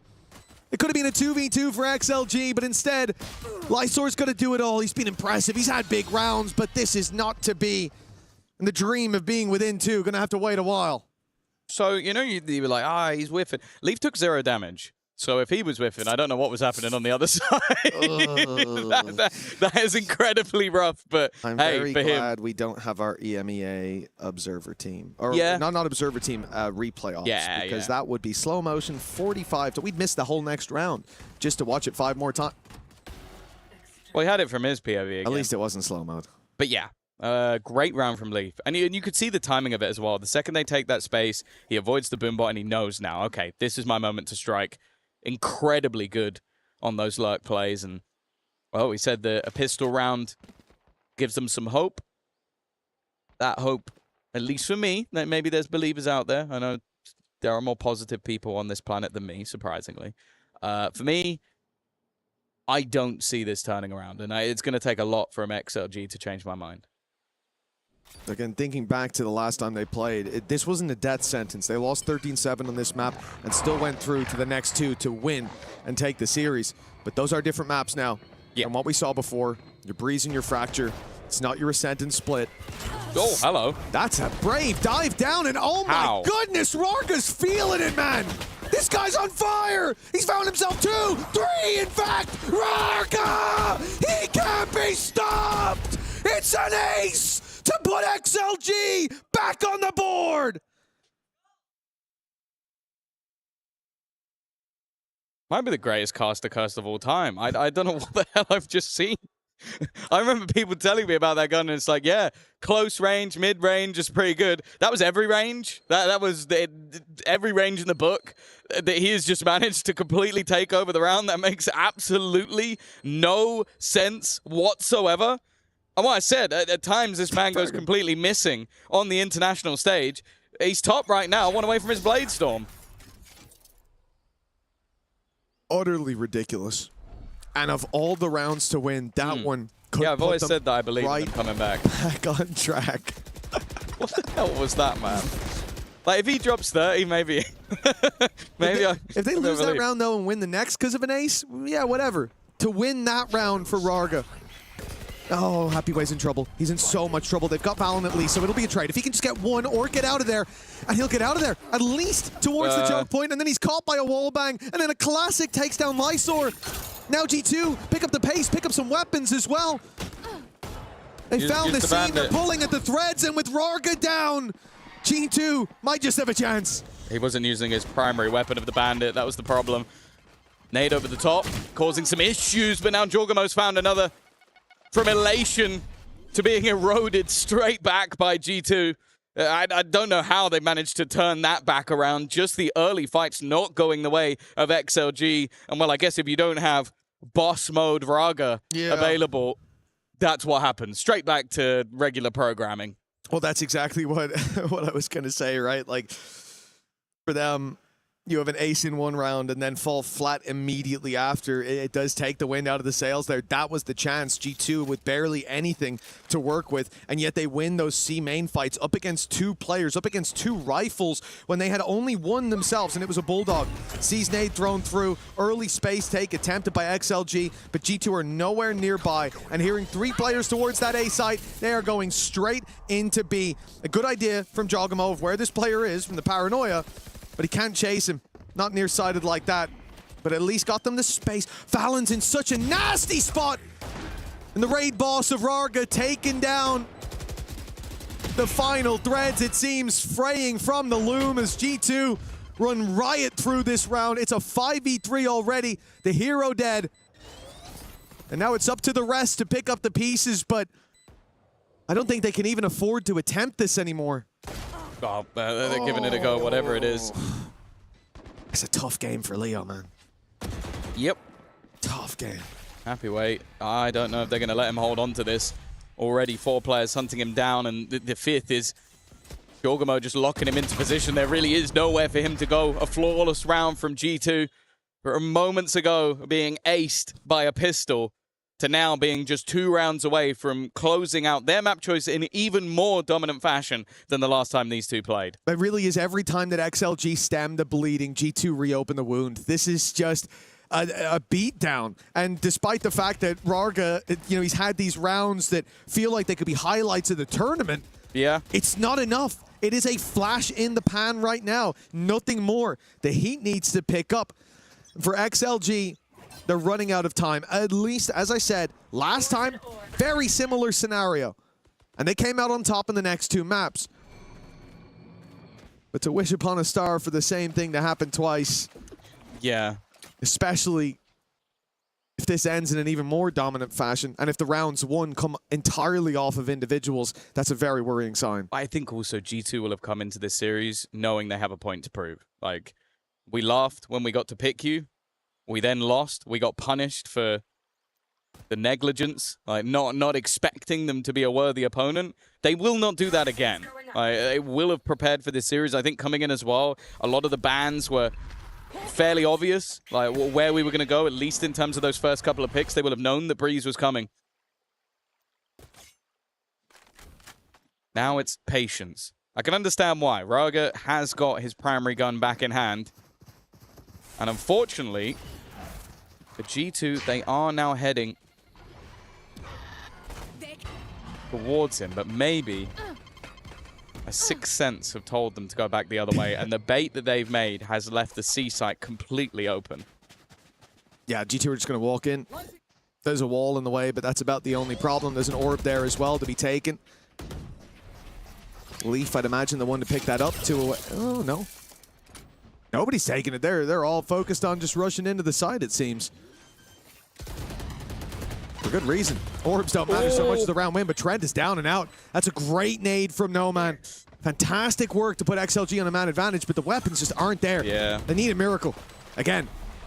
If he denied the plant, that would have been 8 seconds for them to get the spike, replant it again. It could have caused some chaos, but instead now they have to try and fight it back with pistols once again. Lysor giving them a man advantage, but not for long. Jorgamo strikes once again. And he's not going anywhere. Looking to try and keep that close ground, looking to set up his teammate in Baby Bay. And they now sit with 7 map points on Lotus. Again, feeling far and away the better team in this first map. And what's the most been 2 rounds for XLG in a row? Yeah, I think it was the last 2 rounds of the half, right? It was indeed. It was off the back of an ace and a big play by Rarga again. So, yeah, signs definitely not pointing towards a resurgence in this map. That has been all we've been talking about all the way through. There was a good chance G2 come through and win this one, but Breeze and Fracture could be more up in the air. Problem again. We've seen Rarga online, but individuals missing for XLG. Struggles there at times. They seem disarmed. There's G2 look to be in their prime. A play again towards the seaside, a small fake on one side of the map, and now a much more direct approach. The Thorns already used. Just as the squad's getting here, they'll be fading, and that nade pushes Lysor forward, but he catches Valen. Unfortunately, it's a quick trade. Yeah, and the problem is they don't have anything really to fight back in. They need Rarga to land a shot. Instead, Jorgamo's just fighting him. The confidence through the roof for G2, but Happyway has at least managed to give them an advantage back. This awkward battle towards the spawn has yet to net any real advantage, and because that plant is still yet to go down, G2 have to take the time to do it. Here. The flank is being watched. Happyway worried that maybe somebody's coming in for that backstab, but they're all stuck within the site. Rifle being traded over to the other side, and Leaf's initial shot needs to be landed, and it isn't. Again, not quite able to connect the shots, and because of that, they look to strike back through. Happyway will keep them going a little bit longer as they at least climb to 6. And that's what XLG need now. It's just to put those rounds on the board. Yeah, the comeback, not too likely, and I'm sure even in their minds, although it's possible, although you can always make it back into the game, we've been shown that many a time in the past, it does feel like too big of a task. But what they need to show themselves is that the mistakes were made in the past and that they've course corrected. At least for now, Happyway finding a little bit of success, a little bit of morale. And that's, at least for the next couple of rounds, the only goal that I have for XLG is to find more of that, more individual flair. Yeah, I'd like to see Leo climb a little bit of the ball. 1 and 15 is a very rough. It's been tough, man. Map to have. Okay, again. Noman loves to go for these almost instant pops of his... Oh, and it's not quite connected. That was a sidestep from Valad straight after he TP'd. I think that nade was even thrown in towards the spawn, and well, Baby Bay's under pressure, but even still, it's only going to be the 1-for-1. This defensive side definitely happy to get a little bit more aggressive. Raga's operator roaming around, but there's one on the other side as well. Him and Leaf passing like ships in the night, but for now at least, we sit even. XLG so close to spotting these players just around the corner. G2 priming themselves for this A take. Still numbers here. Still Rarga here as well, and he'll find Leaf. A big connection. Now let the wall back down to find him in the open. Trent's got a freebie, but Jogamo won't find anything on the other side. Now pushing into a site with 2 players defending it. Seems XLG set up for success here. 35 seconds. G2 can still take it back if they want to, but they don't know the numbers up against them. They think it's just WS Leo, already sporting scars from his previous fight. But Happyway's here as well. Paranoia for backside. Happyway holding the line. And the surprise is setting them streaking into the lead. Trent is now alone. He's in a 1 versus 1. Lysor, the last man standing. 13 seconds, but the plant's already secured. And thankfully, Lysor will save the day for XLG. Keep that heart beating as they push up to 7. Yeah, you see Trent in those sort of scenarios, you do just think, like, these are the sort of plays that he wins, but definitely too close for comfort. But they are still climbing back into these last couple of rounds. It still feels like a mountain to climb. to get back into the map, but it is more so just seeing those players warm up. Raga still going strong. The lurks being accounted for as well, something that XLG have clearly become more aware of. But there's still a buy on the other side. Jorgamo one away from a showstopper. Steel Garden available. A post plant would put them in a position where they could have a Viper's Pit and then a Steel Garden, which it sounds like an absolute nightmare. Well, if it's a plant as well, showstopper could be online if it's Jorgamo planting, or an orb and a plant for Trent. And now this is going to be a very uncomfortable round potentially for XLG, and this is why it's so difficult to get back into games at like 12-5. It's why most teams don't save pauses till then. They just save up their ultimates, dump them all into a round. The chances of you winning pretty low. They might even be able to do it twice. 1:15 on the clock in a clear direction from G2. Picking up the pace towards the A site. Leo is the only man nearby. XLG started with a stack towards the C site. They expected the presence there, and now they're forced into a retake of A pretty much immediately. They're actually doing it the other way around. They've used all 3 ultimates early. The space that's claimed, though, by Leap is just nasty. That makes it so awkward to try and get back through on the retake. You basically are forced to go all the way around, either to play directly into where you know there's going to be contact, or try and go back round towards the door. Instead, they use a Steel Garden of their own. Look to take away the weaponry, but up close, these pistols are just as deadly. You can't afford to go through the pit, and in the time it's taken to get in, those weapons are now already back online. They walk into Jorgamo, and although it's a trade, that time has been ticking the entire time, and they leave Trent as the marker towards that door, and it is all but over. A 13-7 once again on Lotus. And well, it looks like we need almost a repeat of what happened last time. If XLG are going to turn this series, they need to win the next 2 maps. But I'll be honest with you, other than some blips, other than some hero plays, that looked like a very comfortable victory for G2. Well, we need history to repeat itself here. And if it does, it would be G2. 13-7 on map 1. And then a dominant performance from XLG from here on out. I know that's what a lot of people are going to be hoping for. Elimination on the line for this squad. And XLG, I don't think they put their best foot forward here. You have to hope their map pick up next of Breeze is going to make a difference. But some signs of life. Players like Raga having massive rounds. We could see that they had pieces to the puzzle, but not all on the table at the same time. For now, G2 1-0. A strong start to the series. Let's see how the next maps go. Dagon.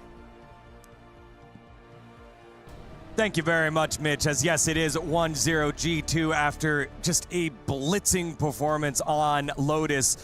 A lot of C action constantly going there, and XLG never really had a chance, never really had opportunity to get their bearings, get anything going until the final couple of rounds, but by then it was too far gone. And now XLG find themselves up against the wall with their tournament lives hanging by a thread. Dagon here alongside Kukuka, and big time quick thoughts. I mean, I think G2 looked very, very well drilled in that first map for me. In the first half especially, they're able to retake so fluidly, and I think XLG, they've changed away from their signature style on this comp, and it's not looking as coherent as we've seen from them in the past. Yeah, I think that this is a little bit expected also from the side of G2. It's good to see also that there is an individual performance that is going up. Trent started having a little bit of a difficult map, but once we swapped side, he was incredible. He was indisposable for their win. Yeah. All right. Well, again, loser of this is out and will join the 3 Pacific teams that have all been knocked out so far. We will have map 2 and a little special guest for pre-map number 2 right after this. You're watching EWC 2026.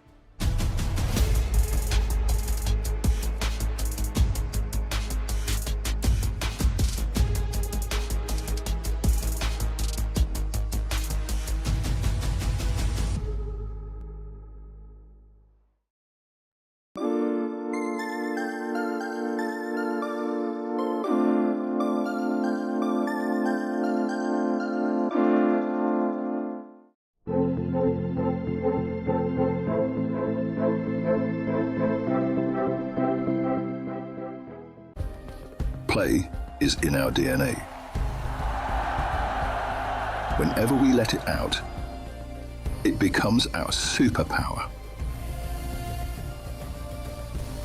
Now imagine an entire city being built to supercharge it.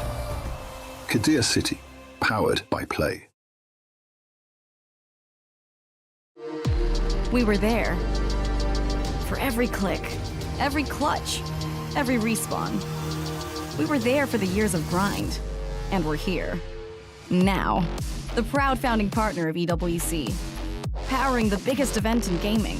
Shoulder to shoulder with the world's best. Making history. Greatness deserves a stage. Lenovo Legion. Reach your impossible.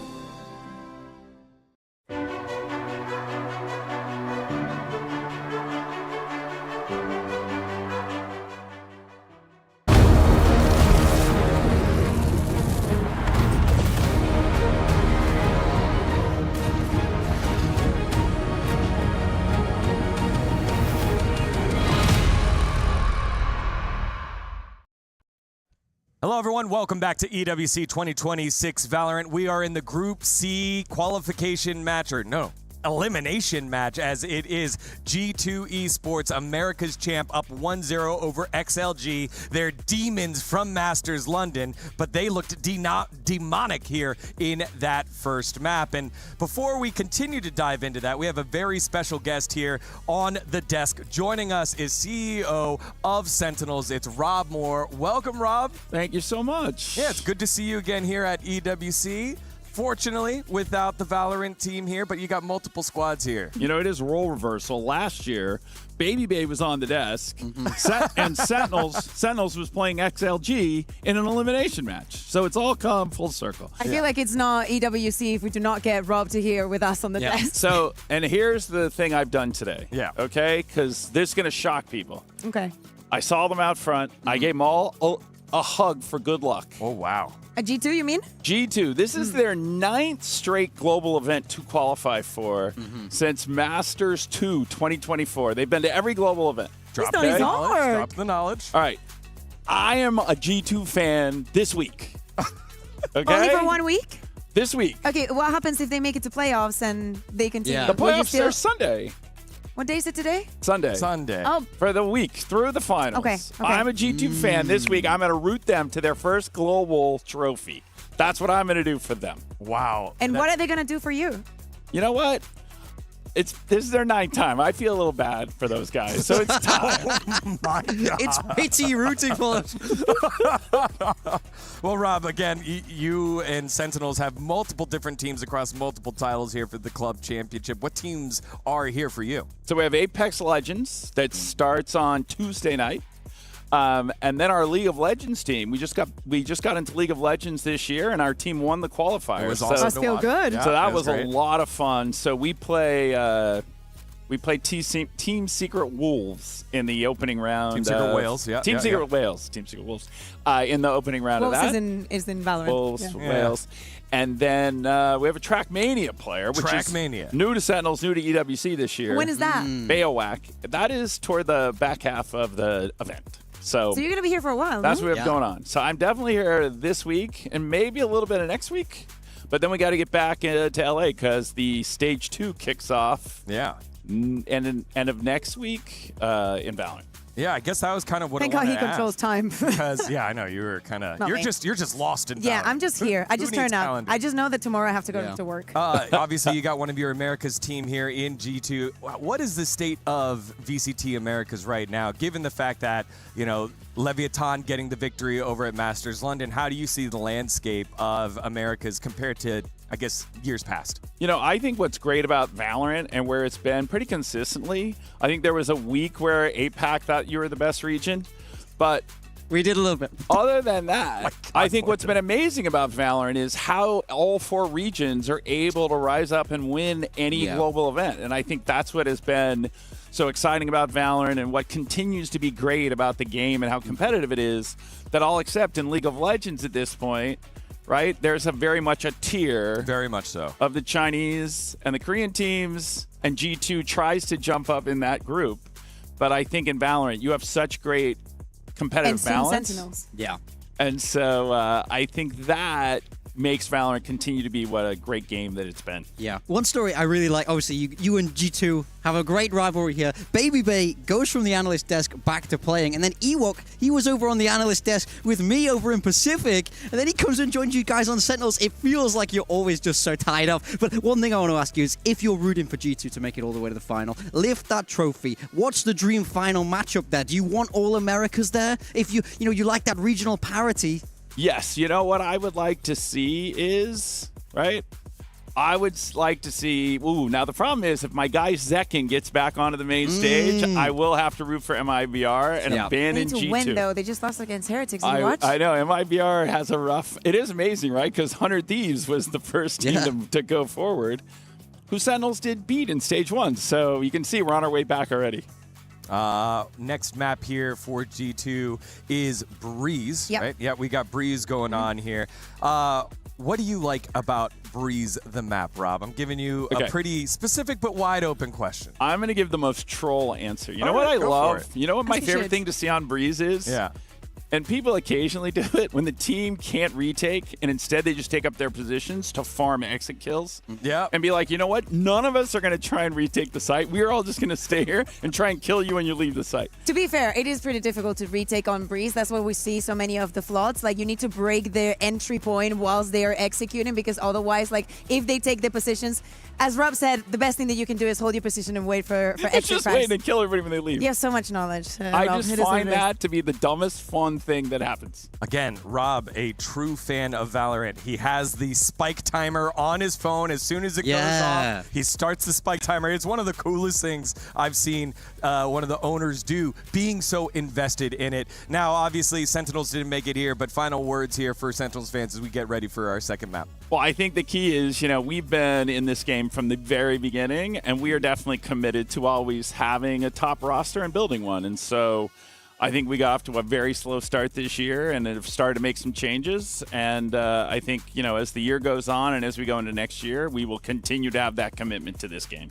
And then final words for G2 fans, since you are a G2 All fan right, for today. G2 fans, here we go. This is our week. We're gonna get you the This merch. is our week.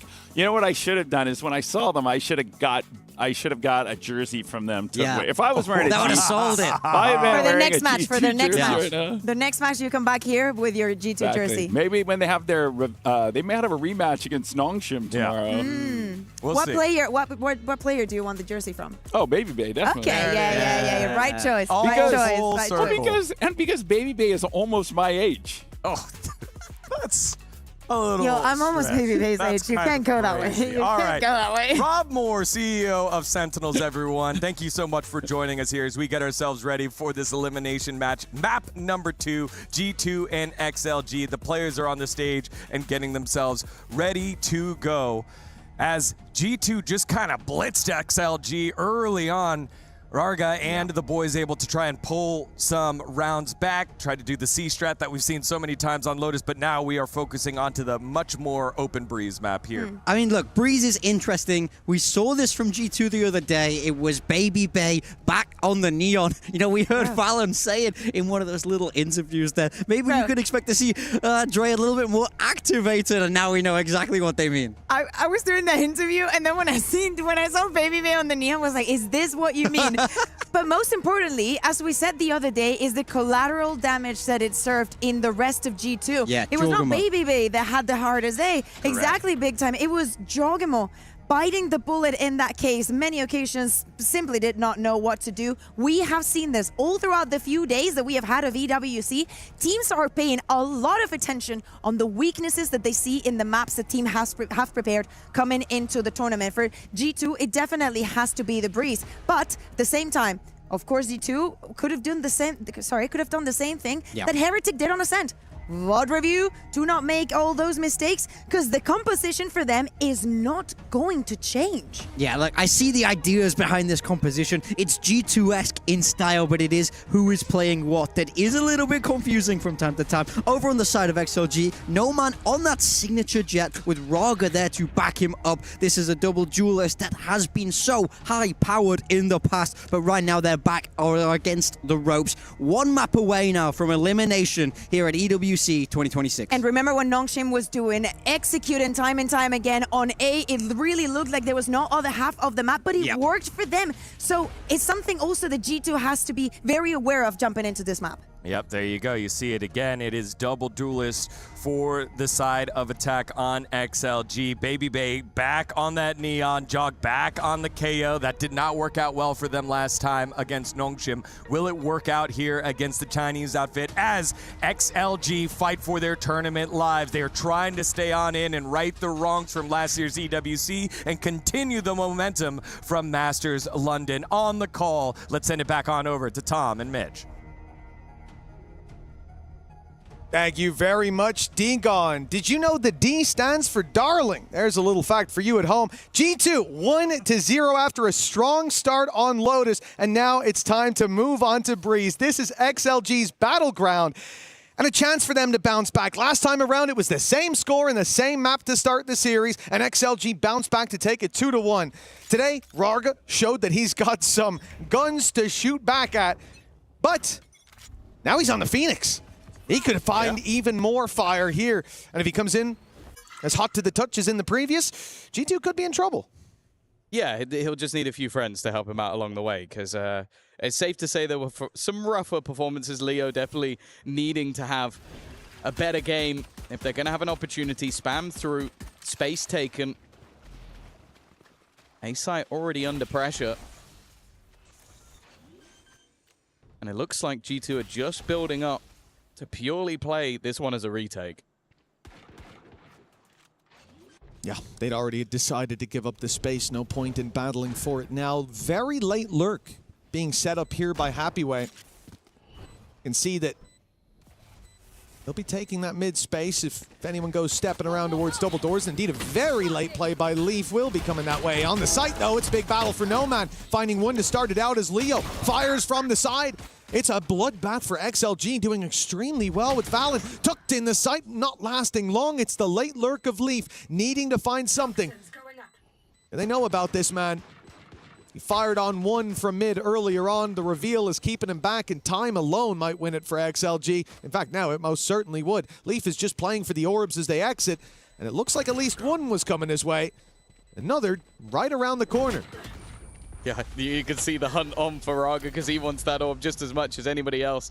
We'll get him a third in the round and put XOG into the lead. And it's worth giving some context, even in this tournament, where we have seen both of these squads playing on this map. A 5-13 defeat when playing up against Nongshim for the side of G2, and a 13-7 victory with an 8-4 attack side half, and a real troublesome defensive half as well for G2. So, if anything, this first half, if it's going off what we've seen so far this tournament, should be heavily favored to the side of XLG. I think it's going to be important that, like this, that they've got a good start in the pistol round. They're building up a bit of momentum, because that last map had to feel brutal, but they might be used to it by now. I think that's, what, like the 5th loss in a row? So Lotus just isn't the map for XLG. As you said, however bad any other map they may wish to ban is, as the pool evolves over time, I want to just make it Lotus at this point. I suppose practice makes perfect, and they have a lot of practice, so perfection's just around the corner. XLG sending Raga to play the fake on this A site. Same flashes that they saw last time. Orb going to be taken. He doesn't even care if he dies. He'll get an orb for his trouble at the worst case scenario, and now they've realized only one on the arrow. Yeah, we've been sold a ruse. G2 having to play back towards this B site. The only man nearby is Leaf, and his highest impact is probably just confirming that's where the hit's coming in. Indeed it will be. Raga's found 2 in mid. That's a big play for him. Ult online for the next round for the full buy of G2. There's going to be some serious resistance.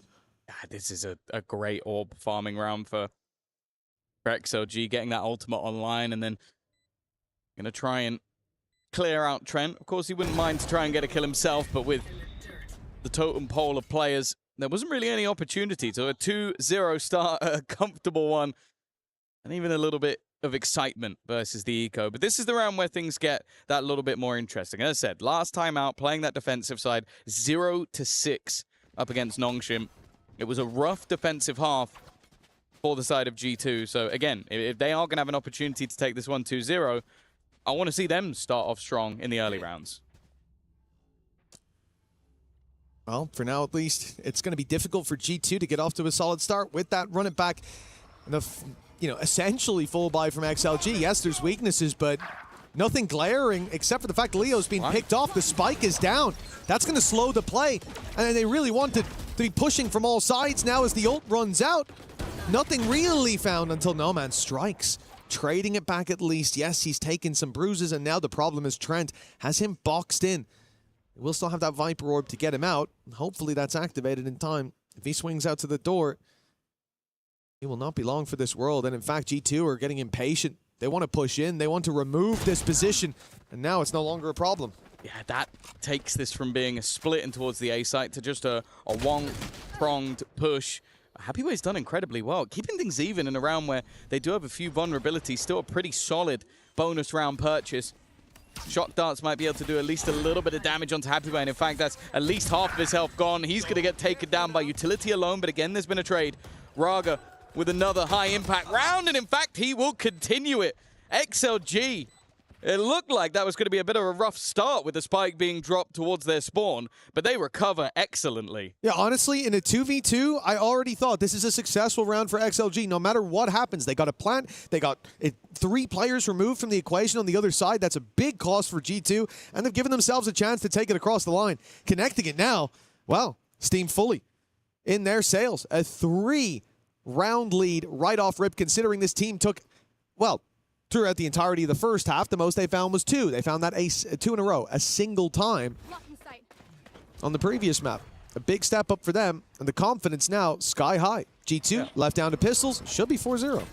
It's kind of the expectation of them going into the map choice, but you always sit there and go, well, after a dominant performance, is it as simple as both teams will be good on their map choice? We see it so regularly that that isn't the case. In fact, even seeing teams lose both map choices and end up on a third in a different way. But at least for now, this is looking good for the side of XLG.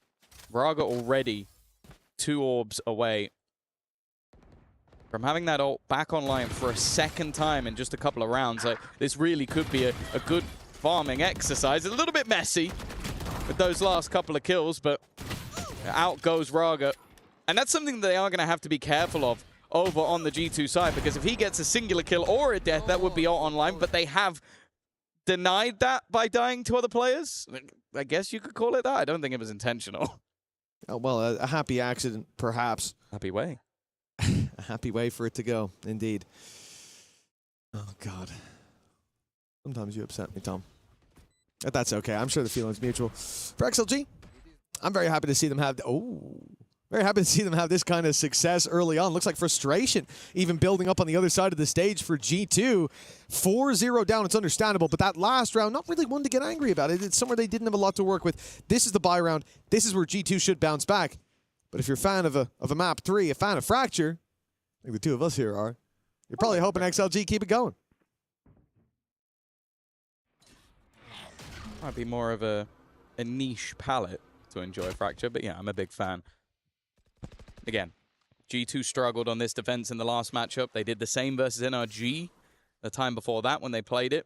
0-7 on the defense, so it would be the first time winning a defensive round in 13 if they were to take one here, which sounds crazy for a team of the caliber of G2, but it has been a troublesome map for them, and already it's a bit messy, but Baby gets away with it. Even still, though, he's traded out immediately. And still bear in mind that they have been defending that orb outside of A, and there's only one man that's going to be picking it up. If anybody else picks it up, I'm going to be really mad. There you go. Braga with the run it back. Fragment used, but he runs straight through it. Jogamo's done well to defend this position, but again, the trade is immediate. That's all they need to do off that ult. Have impact there. Molotov straight onto Valen. They know exactly where he is, and it's just a bait from Noman to give his teammate a free kill. And then Raga gets aggressive once again. Still not looking like a defensive round will be coming through anytime soon for G2. The struggles are continuing. And with that streak, that's 18 rounds. If you just include their defensive rounds, 18 rounds in a row that they've lost on defensive side of Breeze. I mean, at the moment, I'm not even sure what G2 need to do. You know, maybe it's an argument for the TikTok agent, the Neon, to not be on the Unk. I don't know. I'm just throwing out some ideas. A timeout. That seems to be their solution. Rethinking how they're approaching this early round. He's young. He's still got lots of life. Yeah, I mean, I don't know about that, Tom, actually. Now that I think about it, no, he's up there. He's up there in the age. I think it starts with a 3. Soon. Don't say that. Soon. No, don't say that. That's a long way away from me. Soon. That's a long way away from me. That's many years, quite literally, many years away. Join us. No. Don't do that to me. Me, you, Baby Bay, Rob Moore. We're all in our 30s, you know. Rob is in his late 30s. Oh, he's not that far away, so I do have to be careful not to speak too loud. He will come back over here. Well, yeah, he's come here to support G2, and as of right, the second he leaves, they haven't got around since. He's here to support G2. I'm going to leak for the people at home. Rob Moore is currently sat watching the Gentlemates game. Okay. So he's on the other side. Gentlemates were doing really well earlier. I think it's still going, though. Actually, just for a quick update on that. It was 12-5. Now it's 12-9. Okay. Ooh. Mates Nongshim certainly heating up this one. 12-5 is the new 9-3. That's what I'm hearing. That's what everybody's saying, Tom. You said it since the start of the tournament. Yeah, You're a day one of that. Day one believer. But yeah, for XLG, a 5-0 start. As we said, there are a lot of, in this event alone, a lot of comebacks we've seen. A lot of strong starts that then teeter out a little bit. I don't expect this to be one, at least in round 6, because XLG are up against Pistols, an SMG for Leaf, and a very spread defense. G2 setting a bit of a trap on mid, hoping to be able to burst out of the double doors and find a fight on top mid, or top mid players quickly pounce on any reaction around middle, around the double doors, but XLG are going elsewhere. Spike is still left in spawn. They are very much exploring the territory that they left open, making sure that G2 haven't got any extra control, that they haven't ratted a player into a nasty little spot. And that's the main aim of the game in a round like this. When you're up against those Pistols, they're usually only... They're certainly the most dangerous when you don't see them coming. An unusual position from Jogamo, and he's missed. Okay, Baby at least with one. Got to be careful. His ult's going to run out soon. If he doesn't get a move on, Paranoia is going to force him back. And well, there you go. Now down to just a classic. The weaponry being joggled away as well. But the time is ticking. 25 seconds on the clock. One of the better opportunities just because of that time alone. Trent is in a decent position. He's going to put a reveal above their heads just to try and make it awkward for them to exit here. They need to get a move on. That time is running all the way down. 9 seconds as they need to get onto the site for a plant. It will be at the last second. If anybody can get in and kill this player off, the round will be G2's, but they can't. And already that advantage dissipates, but then a couple more. A couple of kills back. Weaponry has been found, but that outlaw still as deadly as ever. Happy Way snuck his way over towards A main. Got the crossfire on the walk up now, although Leaf might be closer than expected. He was. Leo didn't think he could be in that spot. It's a small mistake, but one that could be very, very costly. Happy Way pops the wall up, and he needs to put it down soon to get sightlines. And there it is, a freebie. Baby Bay, down and out, snake bite there, and it's landed as well. Leaf, he can't get this done anymore. The round won just off the delay by Happy Way. Oh, he's even going to take the kill as the exit as well. This was a man that was a complete nightmare for G2 the last time they played the series, and thinking back to that ascent that they won so dominantly, and that streak of rounds is continuing. As said, I think that's now 19 rounds in a row. If you're just looking at the defensive side of Breeze, that G2 haven't managed to win. This side of the map, I think it is by far their worst of any. And sure, that's not against XLG, but that streak is still going. For XLG, this map pick looking like a stellar one. 6-0 over on the attack. But this is where, other than that Neon ult that was used in the last round, G2 have everything. Excuses go out the window. The attack, though, have actually utilized their Hunter's Fury very early on. They're trying to pincer off of this. Valen started off strong. The trade's back thick and fast. An advantage for G2. Lysol with a chance, but a little bit late. Nice shots by Trent. Still with that Hunter's Fury back pocketed. No need to use it in this round, it seems. It's just Leo and Happy Way. But if that spike makes it to sight, things could definitely change, especially with the drone now used up. A Viper's Pit would have changed the game, but now the spike's on the floor in the open, and Leo, much better start to this map. This would double his kills. Yeah, I don't think so. Very much seems like G2's first, but he is in a good position. Although Jogamo saw him from the corner of his eye. 6-1. G2 on the board at long last. Yeah, it's the combo of going 0-6 in defensive round, 0-7 in defensive round, and then 0-6 again has now been broken. So there you go. They can win defensive rounds. It doesn't seem to be phasing Baby Bay too much, but they do need to now build this into something else. Otherwise, we're looking at this very similarly to what we saw on the last map. Like, okay, you found a way to break back into things. They used a couple of, or at least the Viper's Pit to get them there. But again, there is no problems for XLG to buy back into this one. Raga once more is one away from having that run it back. And although he hasn't been getting too many kills with the run it back, every time it has been traded out by somebody following him up. Yeah, and that is all you need to do, right? To be the human drone. If they give you a chance, yeah, sure, you can hit that first shot. But for the most part, you're a pair of eyes. Teammate, the ones to strike. In goes the drone to start this out. Leo going to be cancelled by the ultimate of Jogamo. Null command, robbing them of util, stopping them from making any more strides. But there's 1 minute and 5 seconds on the clock.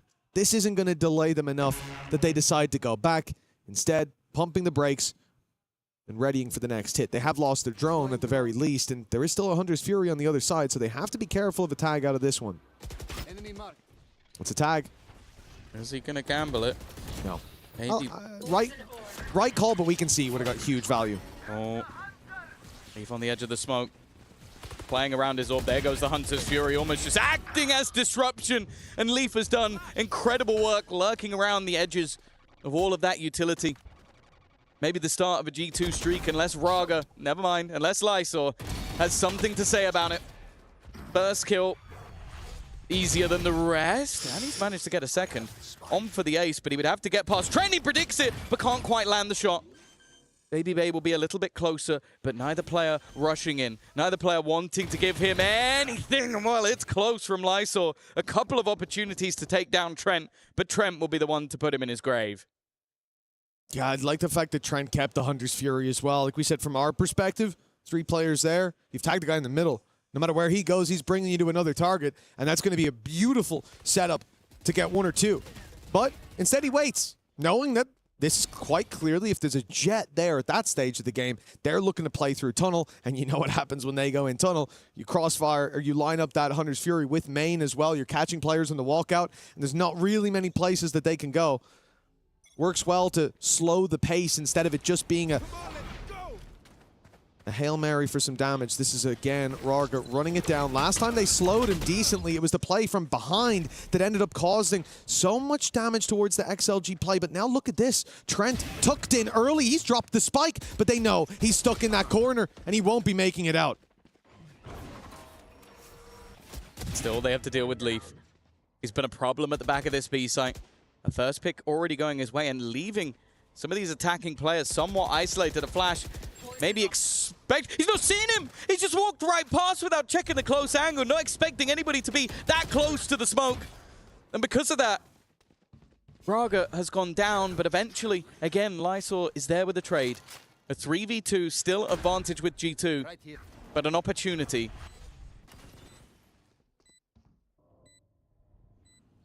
Right here.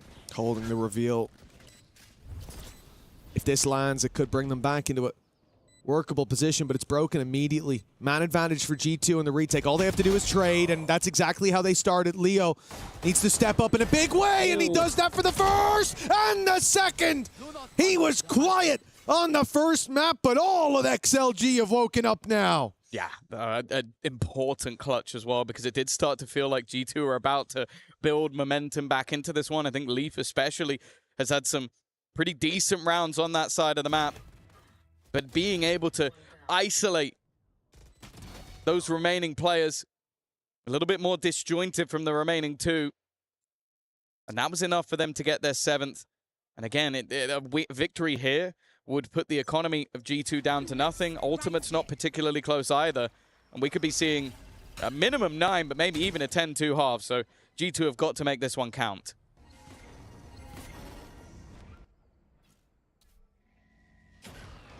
That knife. It's garnering a lot of information. Looks to have caught at least 3. I think Rarga was slightly out of range of it.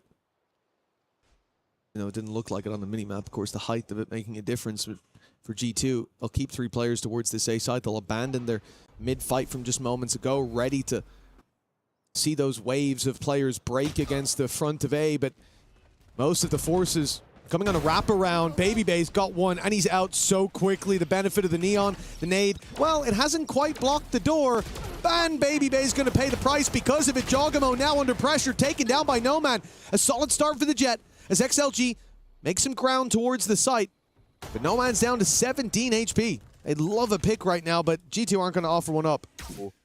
A well-placed shock dart could take him out, but the grab, well, spotted there, able to avoid it.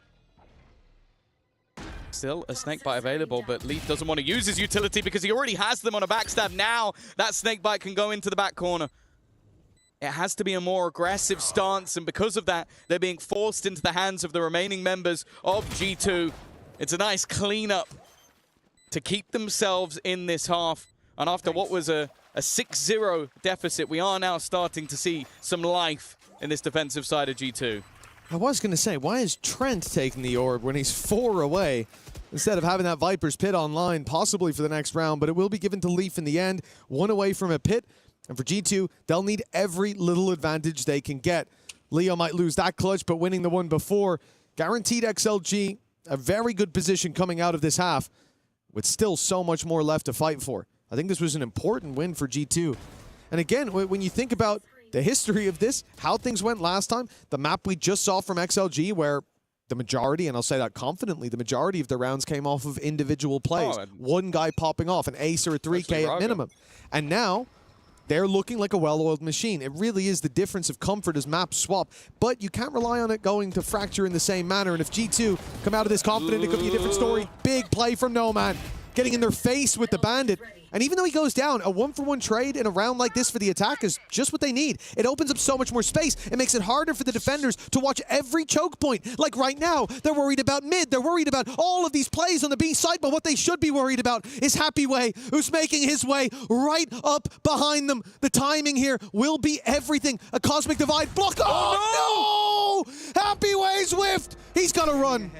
And now it becomes so much more difficult. They know that there's a man behind, and Leaf has gone running in. Lysor still keeping things level. Timing didn't look bad for Noman, but Babybay has it covered. Nice shot from Lysor again. He's been good from these positions. Needs to buy time for his teammate as that snakebite looks to go in from afar. Still, though, the weaponry not in his favor, and wanted to try and swing a little bit earlier, but in the end, it will be a fairly easy cleanup for the remaining couple. 4 onto the board. Again, from 6-0 down, this is looking like a solid recovery. And if G2 end this half 7-5, it really is game on. Absolutely. Then it doesn't feel like history repeating itself anymore. It doesn't feel like XLG stepping up a level. It feels like they caught them sleeping, and now they've woken them up, shaking them awake violently. Like I said, great start for Noman. He's been doing good work when it comes to those Jet entries, finding a lot of space for the squad. They're filling it in well, usually. But now G2 have started to answer back, to answer up. Think about Jogamo's performance last map. He's now 3-11, a quiet game from him. All it takes is him to come online for Valen to find his form. Yeah. And we go from a close half to a dominant closer for G2. They're going to try and go through this. It seems like they are. A lot of counter utility putting into play, and with the From the Shadows not getting the space that they wanted, the main push, that risk doesn't hold the same value anymore. Now, the attackers have all but walked back. Bear in mind that Braga has the spike. Braga has the spike. If he goes in alone, this could be a problem. Does he expect the second player? Absolutely not. The problem is, can Jogamo have any chance of holding on to this position? He knows he needs to get out, but there are players looking to try and wrap in on him from behind. He's done excellently. You mention him, and he steps up with a double. Even still, though, XOG have done well from what was a dangerous position, and timing could be a problem. If Leaf at any point step backwards out of this pit, it does seem like he's aware that maybe somebody could have gone through, but not behind him. There's no way he expects somebody to be this far around. And he's been spotted now. That was a bit shaky. Leaf dealt with. It's a big problem removed from this equation now. G2. Oh, look at the ults as well. They've got nothing to fight back in. Well, as you said, XLG have everything to play with. A pit should be going down. Look at the position of Leo. You may bet your ass he's playing the Hunter's Fury in the post plant. And from there, well, you still have to deal with Noman, who has been sublime in those first fights. Although right now there is a gap of that walk around, and Valorant is filling it in. Clearing everything up. There is a world where he can time his entry into the pit, or there's a world where he just wall hacks his way into it. I don't know how he's managed to find that, and now they've got rid of another. It's down to just the Hunter's Fury. Needs to try and find one of these players, and now they're back to healthy again. He hasn't managed to catch anything. Shock that needs to go through, and it just won't be happening. I don't know how they've managed to take this round away from XLG. They had all the ults, they had players in good positions, but a little bit of BS from Valen, and they turn it on its head. A lot of bit of BS. He hadn't spammed it all at that point, swung the corner. I don't know if he was trying to pre-fire someone, if he was trying to spam the pit. I don't know what was going through his head, but I know it was going through his opponent's head. A bullet. That was crazy. What a performance by G2 to get back into this. Look, the silver lining for XLG is they lead at the half. That's great, but the last few rounds have felt like the winds of change are blowing very much against them. Also, again, you look back to the last couple of performances, and G2 are infinitely better over on the attack side because they actually managed to get rounds. And now, it did seem like the second they broke that mini curse that they probably didn't even know existed, they're just right back in the game. It was 6-0 down. From then onwards, they win 5 of the next 6 rounds. And that's a big turnaround for a squad that it was looking like history was repeating itself. It was looking like they were about to get boomed out of the map. Now, they win a pistol, and they could be level going into their attack side, which, when you look back to some of that regional play, that is where they won both of the maps pretty much. 7-1 attack, 6-1 attack versus Crew and Leviathan. So it's going to be interesting to see if this is now the turning point and leading towards the 2-0. Of course, XOG do go in with a lead at the half, so it feels weird to be saying that, but it's just how far ahead they were and how much G2 were able to climb and claw their way back into the game. It's also just anticipating that next half to be a little bit of a step up for G2. If there was a big gap, like it seemed like there would be, then XLG stand a much better chance. They can at least brave a couple of big blows and keep on moving. But now, their opponents are going to be within reaching distance right off the bat. And it is going to be much harder to keep their ground. They need to win this and the next map, Fracture.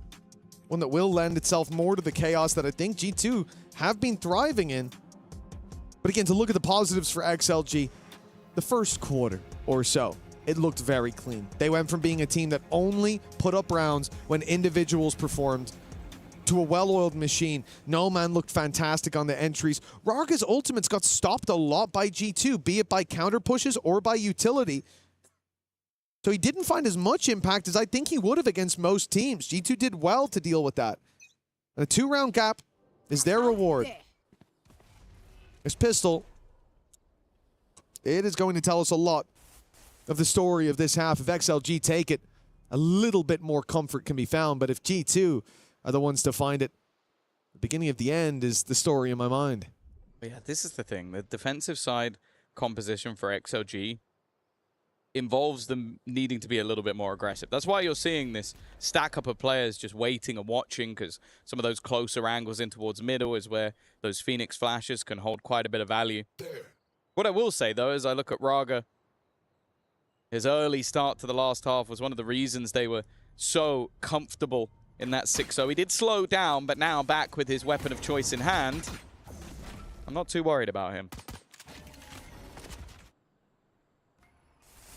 Well, pressure coming in towards the A site. XLG's response is to go into main, but they're waiting for this on G2. They seem to have a good idea. Leaf is waiting outside main, walks in to find 2 players staring at him, and Lysor still on the site is a big surprise. G2 falling like flies in this pistol, and a much-needed win for XLG on the horizon.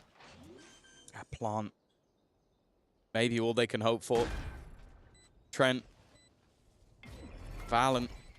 I like this. Is he going to try and fake the smoke? No, he's placed the orb as if it was almost bait. First goes his way, but the trade again is immediate. It has to be Trent, but again, you put him in a clutch, and this is where this man does his best work. Alone versus the world, and his reposition is utterly perfect. Trent plays them like a fiddle and puts them within 1 round. That is a sensational round from Trent from G2 in general. It's been a good resurgence, but this one comes down to 1 man and 1 man alone. That reposition. I'll tell you, I heard what Baby said. I can't repeat any of it, but he's dead right. A disgusting player is Trent. 14-7 now. And that, of all the times to take it, XLG thought, oh, well, we've got the pistol. At least we're going to extend the lead. A bit more wiggle room. Oh, no, they're put to bed early on. Nanes, utility coming their way. Good flash. Players caught in the corner, and trades coming in. Very much in favor of G2. No man and Happy Way, the last 2 alive. And look, when you lose the pistol, you don't expect to have all too much of a heartbeat, all too much presence in a round like this. What do you mean? That's Raga's best round. Granted, yeah, actually last time around. It was in the same game. Like, that's when the stars align. Literally, and let me tell you, things move I think quick he got in more space. kills with the Bandit than without in the last map at least. But yeah, they shut him down early. If anything, the danger should be over. I'm saying should because even still, I'm looking at No Man with the Bandit. He's been pretty good with it as well. See, you can't hold your breath even for a second. Time should be too far gone for any chance of winning the round, but again, can they take any of the more valuable weaponry away from the remaining members of G2? It's looking pretty unlikely. To the spike they shall go, but again, from 6-0 down and looking like a third map was almost getting ready to be started, we now sit 7-7. A fantastic resurgence from G2, and that early momentum is now gone. I'm now looking at the other side of things and see, okay, XOG, after letting that lead slip, can you now have the resilience to step up once again? Well, you certainly have to hope so. What was a sharp blade at the start of this, Rarga leading as the tip of the spear for this squad. No Man finding so much success on that attack side. Well, that blade has been blunted, and all the blood that it drew seems to be replenished on the side of G2. Now neck and neck with their opponent, who started this out with utter domination. But a bye for XLG. The defense on the B side. A lot of presence coming their way. That stun is good. No Man not caught by it. Actually, he's good to go up top. They've spotted him with the Hunter's Fury, but didn't realize it. Finally, Trent will finish him off, taking both bites out. With No Man and Happy Way down, the plant should be easy. A Shock Dart will do some damage, but nothing to be too concerned about. Our weapon retrieved as well. There are a lot of SMGs in this round initially for G2. They got the rifle watching the flank. Fight versus Lysor could be important, but instead Leaf has just decided, I don't want anything to do with it. I want to delay him. I want to try and slow them down. And there's a second player looking to try and hunt for him. The flash through kind of gives up the game, though. If anything, Raga lets him know he's here. That sneaky play, he doesn't have the time for it anymore, and I think the remaining players go, okay, well, we haven't dealt with the flank, we haven't found anybody on the site, G2 are giving us nothing, we have to just run for the hills. We need to bring some weaponry into the next round. And I can't believe I'm saying this. G2, they are taking the lead. 8-7. They have won so many rounds after what was a massive deficit, and now sit in the lead. It is crazy, the resilience of this squad. 6-0 down to 8-7 in the lead. Barely giving an inch at a certain point. They allowed XLG to swim away, but my God, that line was cast back in very quickly, reeled all the way back to even, and now they've hoisted them in the sky. Not quite their trophy just yet, but it's getting damn close. And for G2, remember, you got that motivation to so cool. That motivation to dig into the last time around. There is a debt to be paid here. They lost the series in a reverse sweep over in London, and now they've come here for revenge. And it seems like they're not losing sight of their goal. The timeout for XLG, much needed. Well, that was the sort of the story. They got to pick their poison in London. They got first choice of the teams to play, and it seemed like they picked wrong. But at least right now, G2 are showing that, okay, maybe we underestimated them last time, maybe we made mistakes, and now after struggling in the first 6 rounds, we are starting to see why this team has always been considered a world beater, why they've always been considered a team that can and maybe even should have taken an international title. XLG, though, they've taken a pause. 6 rounds in a row in the other direction after they did the same. Can they now look to turn back around? Of course, this purchase is a little bit of a weaker one, but a chance maybe for Raga. If Baby Bay gives him an early fight, he's going to need to win it, and he does not. The wall up, he could be getting out. Now they know he is escaped the crime scene, but Trent's been left behind. He couldn't get in the getaway car. Now they're all stuck up close. A flash in and a swing on the back of it. It's a bloodbath. Baby Bay, Valen, Jogamo, everybody down. And a stab in the back from Leo confirms it. A thrifty for XLG. Yeah, I'm not sure what was said in that pause, especially with how weak the purchase was. And the first gun was lost immediately in that early fight. But just grouping up and battling and brawling together, and then even having the late backstab at the end. It's a massive round for the side of XLG. And interestingly, this says they've taken another pause. That will be their last opportunity. That would be crazy if they took 2 pauses in 2 rounds in a row. I believe that has happened. Yeah, we just got from the producer. That is, that's very, very interesting. Called a pause, won the round, called a pause. Yeah. I guess whatever, maybe it's what was said in the first pause now doesn't apply. It's just no, cancel right, guys, that. Well, okay, this is going wrong, blah, blah, blah. We're going to now, going into the buy round, we're going to do this. And then he's like, oh, they've actually won and got a load of bonus cash. Never mind. We're going back. We've gone from plan A to plan B. Now we're going back to plan A again. I feel like that's something. Plan C. I feel like that's something we're going to have Plan to D see gone. them answer later on. Like, many things have happened in this map that confused me. Many things have happened in this map that I think warrant investigation. But if that's not in the interview, I don't know what will be. XLG, back-to-back timeouts. Someone's got to ask them about it. Well, as we come into this, looking for round number 9, are both squads with a full buy. Baby Bay, caught by the paranoias, forced to slow. The Molly certainly does the same, but Raga goes swinging ahead of the pack, ahead of his team. They're isolated in every fight they're taking. It looked like XLG knew what they were doing to start. They slowed them down, and then they made every mistake in the book. Might be time to undo the undo of the pause. Unfortunately, you can't take 3 pauses in a row, unless it's round 23, 24, and 25, in which case you could. But anyway. Coming back into this one is going to be very difficult. Clearing Leaf would be nice. Fortunately, they didn't. He's managed to survive in between the two. Finally, No Man's got rid of him, but there's still so much more that needs to be done. The remaining 4 players not really giving them anything. In fact, Baby Bay is just tanking the Snakebite up until the point where he has to move. But even that has just bought time. They know where Jorgamo is, but knowing and doing anything about it is so difficult. And even though No Man manages 3 kills in the round, and even though they managed a big win in the last, it is straight back to the lead for G2. Yeah, G2 not letting go. And I mean, I do think, though, for XLG, after 2 pauses, that's not how I expect to see you playing. Baby Bay popping the ult and still players staying close by. And although I do feel like after the first step from Raga, you kind of have to go in. You're going with him to trade. Then he dies and you're in no man's land already. Yeah, no, but if he was there, it would be better because he'd be trading you. But I mean, you're he got 3 kills. In it was space. almost no man's land. None of your teammates are not the player no man. It was no man's stand. It was he was there later. At that point, it was no man's land without no man. He wasn't home. Now he is sitting on the site waiting. Blade Storm, and it's not hit, but Happyway has. It's a round where everything's on the brink. Happyway up close and now in a crossfire, and maybe the crossfire is completely unnecessary. They just needed one man to step up to the party. The spam is good. In fact, the shock dart's even better.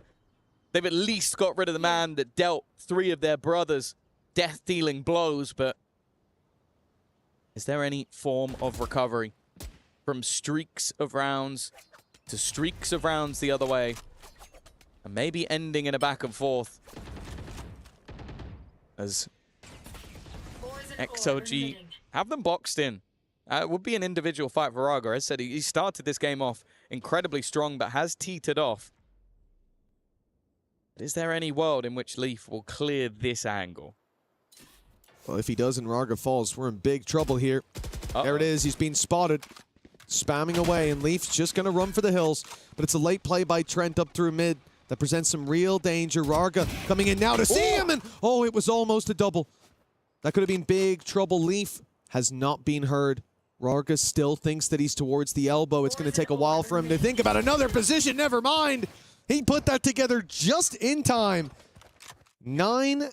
XLG hot on the heels of G2. Now they've caught up. Yeah, no, a real back and forth into this second half, and it feels like both teams have got their streaks out the way, and two teams in slightly different scenarios, of course.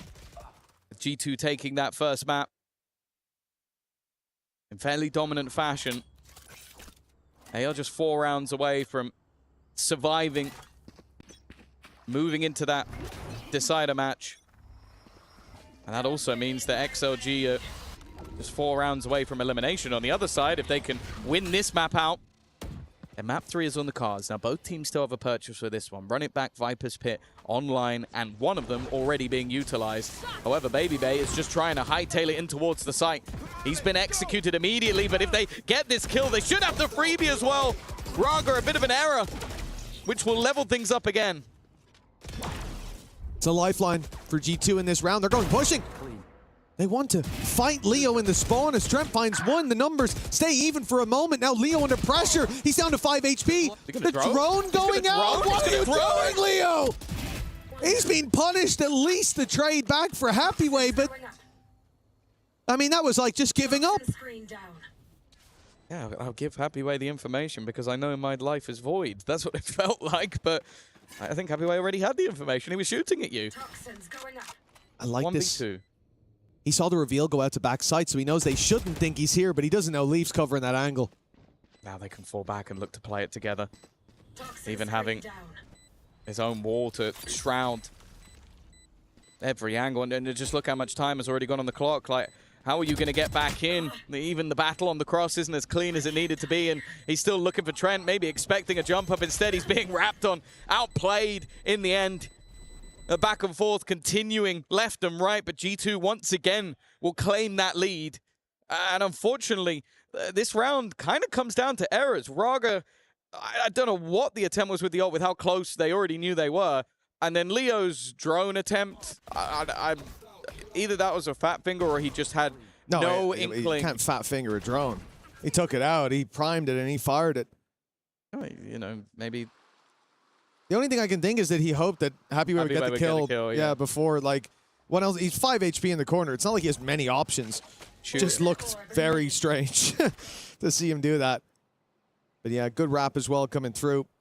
Even B-Rabbit would be jealous seeing someone get wrapped on like that. 11 rounds, certainly a possibility, if not a likelihood at this point. XLG have made it work with these kind of buys before. Even when No Man had the Blade Storm last time. He missed all the Blade Storms, and Happyway came through with a little side swipe, but there's not even that extra rifle to work with this time around. The Guardian for No Man, everyone else on pistols, a Bandit and a Sheriff, 2 Bandits and a Sheriff, pardon me, alongside the Classic. And G2's patience is the main reason this is going to be a difficult round for XLG to find value in. Normally, you want to find someone exploring on their own. That's not going to be the case. They wait, and now they push as a group. It's the right call. And it puts the pressure onto No Man. He's at least in the right place at the right time, but there's the drone. Utility also taken away. Dash gone. It makes it impossible for him to even deny this plant, although the spike is a little bit further behind everything else. It won't matter too much. They just wanted to make sure there wasn't a trap left within the site. Now the question will be is, when is the point where the Hunter's Fury becomes worth the risk? I think it would have to be a kill or two. Definitely. And Nomad, definitely not. No, it's the other side. Sorry, it was Trent. Okay, thank God. He's put that through. Up against the Pistols, I mean, they very much want to secure this round, and I think it goes back to what we talked about, the fact that there has been a lot of impact when it comes to these lower buy rounds from XLG. They usually have an extra player or two with a rifle, something to work with, an ultimate there. This time it wasn't so much just the single Guardian, but I definitely cannot fault G2 for saying, let's make sure we lock this one down when they're this close to the finish line. Yeah, and especially with the back and forth nature of this game, having a clean round where you keep all of your weaponry up holds more value than a singular ult. Like, it really does put them in a great position now to close out a map that, again, if you've just joined us, they were 6-0 down and have now recovered to be in a point where they are 11-9 in the lead. It seemed like a third map was almost guaranteed, but now we have to look towards XLG. Now, they were saving up cash. They got that operator on No Man. It's not something we've seen thus far, but it seems like G2 might be tempted to just double down on that A play. It worked wonderfully in the last. Well, yeah, Leaf is on the other side of the map, holding information more so than anything. Hearing nobody walking up. While the rest of the squad prepares. Flash out. Baby Bay towards the site. And a clearance of the back. Along. Oh, that tag though. The ult put through and Baby Bay's on him in an instant. Lysor down to 11 HP as well. And I don't think G2 are finished pushing just yet. Look at the position of Leaf. Look at Jogamo up on yellow, and Trent finding Lysor's made this almost an impossibility. We're in a 3 versus 5. There's still a snake in the grass in mid. You have to save at this point, and even then, Leaf's job here is to make sure that you don't get away with this. Timing will be key. There's an AWP on the other side, and he's caught him, not scoped in.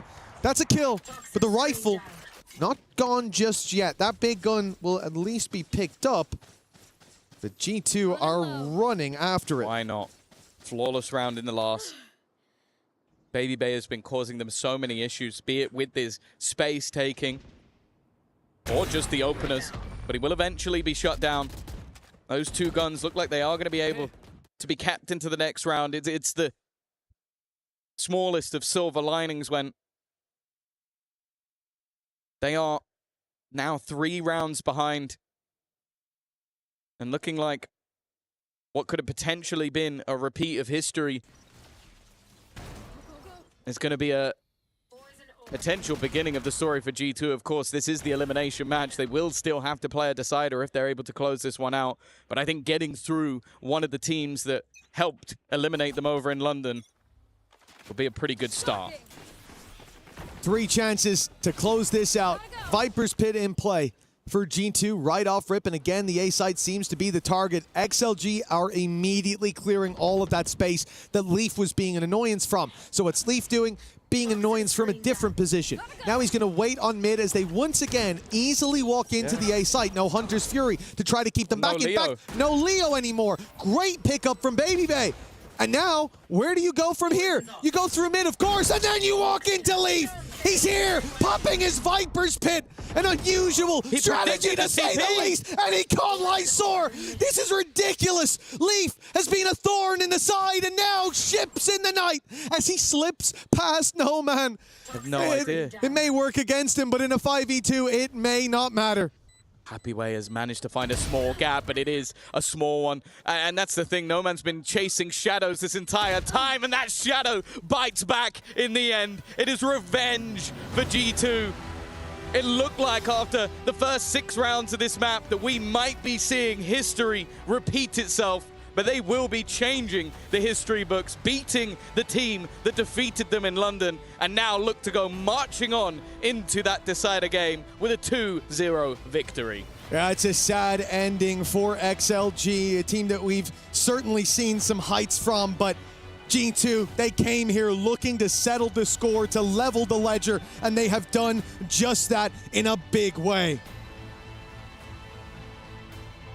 An opportunity for them to now make it out of their group. It was a rougher start, And after, as said, an 0-2 in London, it was definitely looking like a potential worry when that 6-0 start came in on this map. But that's the G2 resilience, the clutch that came out from Trent as well. It seemed to get the ball rolling into the second half, and it really did feel like once that ball got rolling, they never really stopped, Mitch. And now, I don't know who's going to be playing them in that decider matchup, but I might be a little bit worried. And what's a lot of fun to watch about this squad, you think back to the very first round on Lotus, the second the presence was shown towards B, G2 were so quick to react. They have protocols for whatever you're going for, whether they want to turtle or whether they want to take the aggression to you. And it is a lot of fun to watch.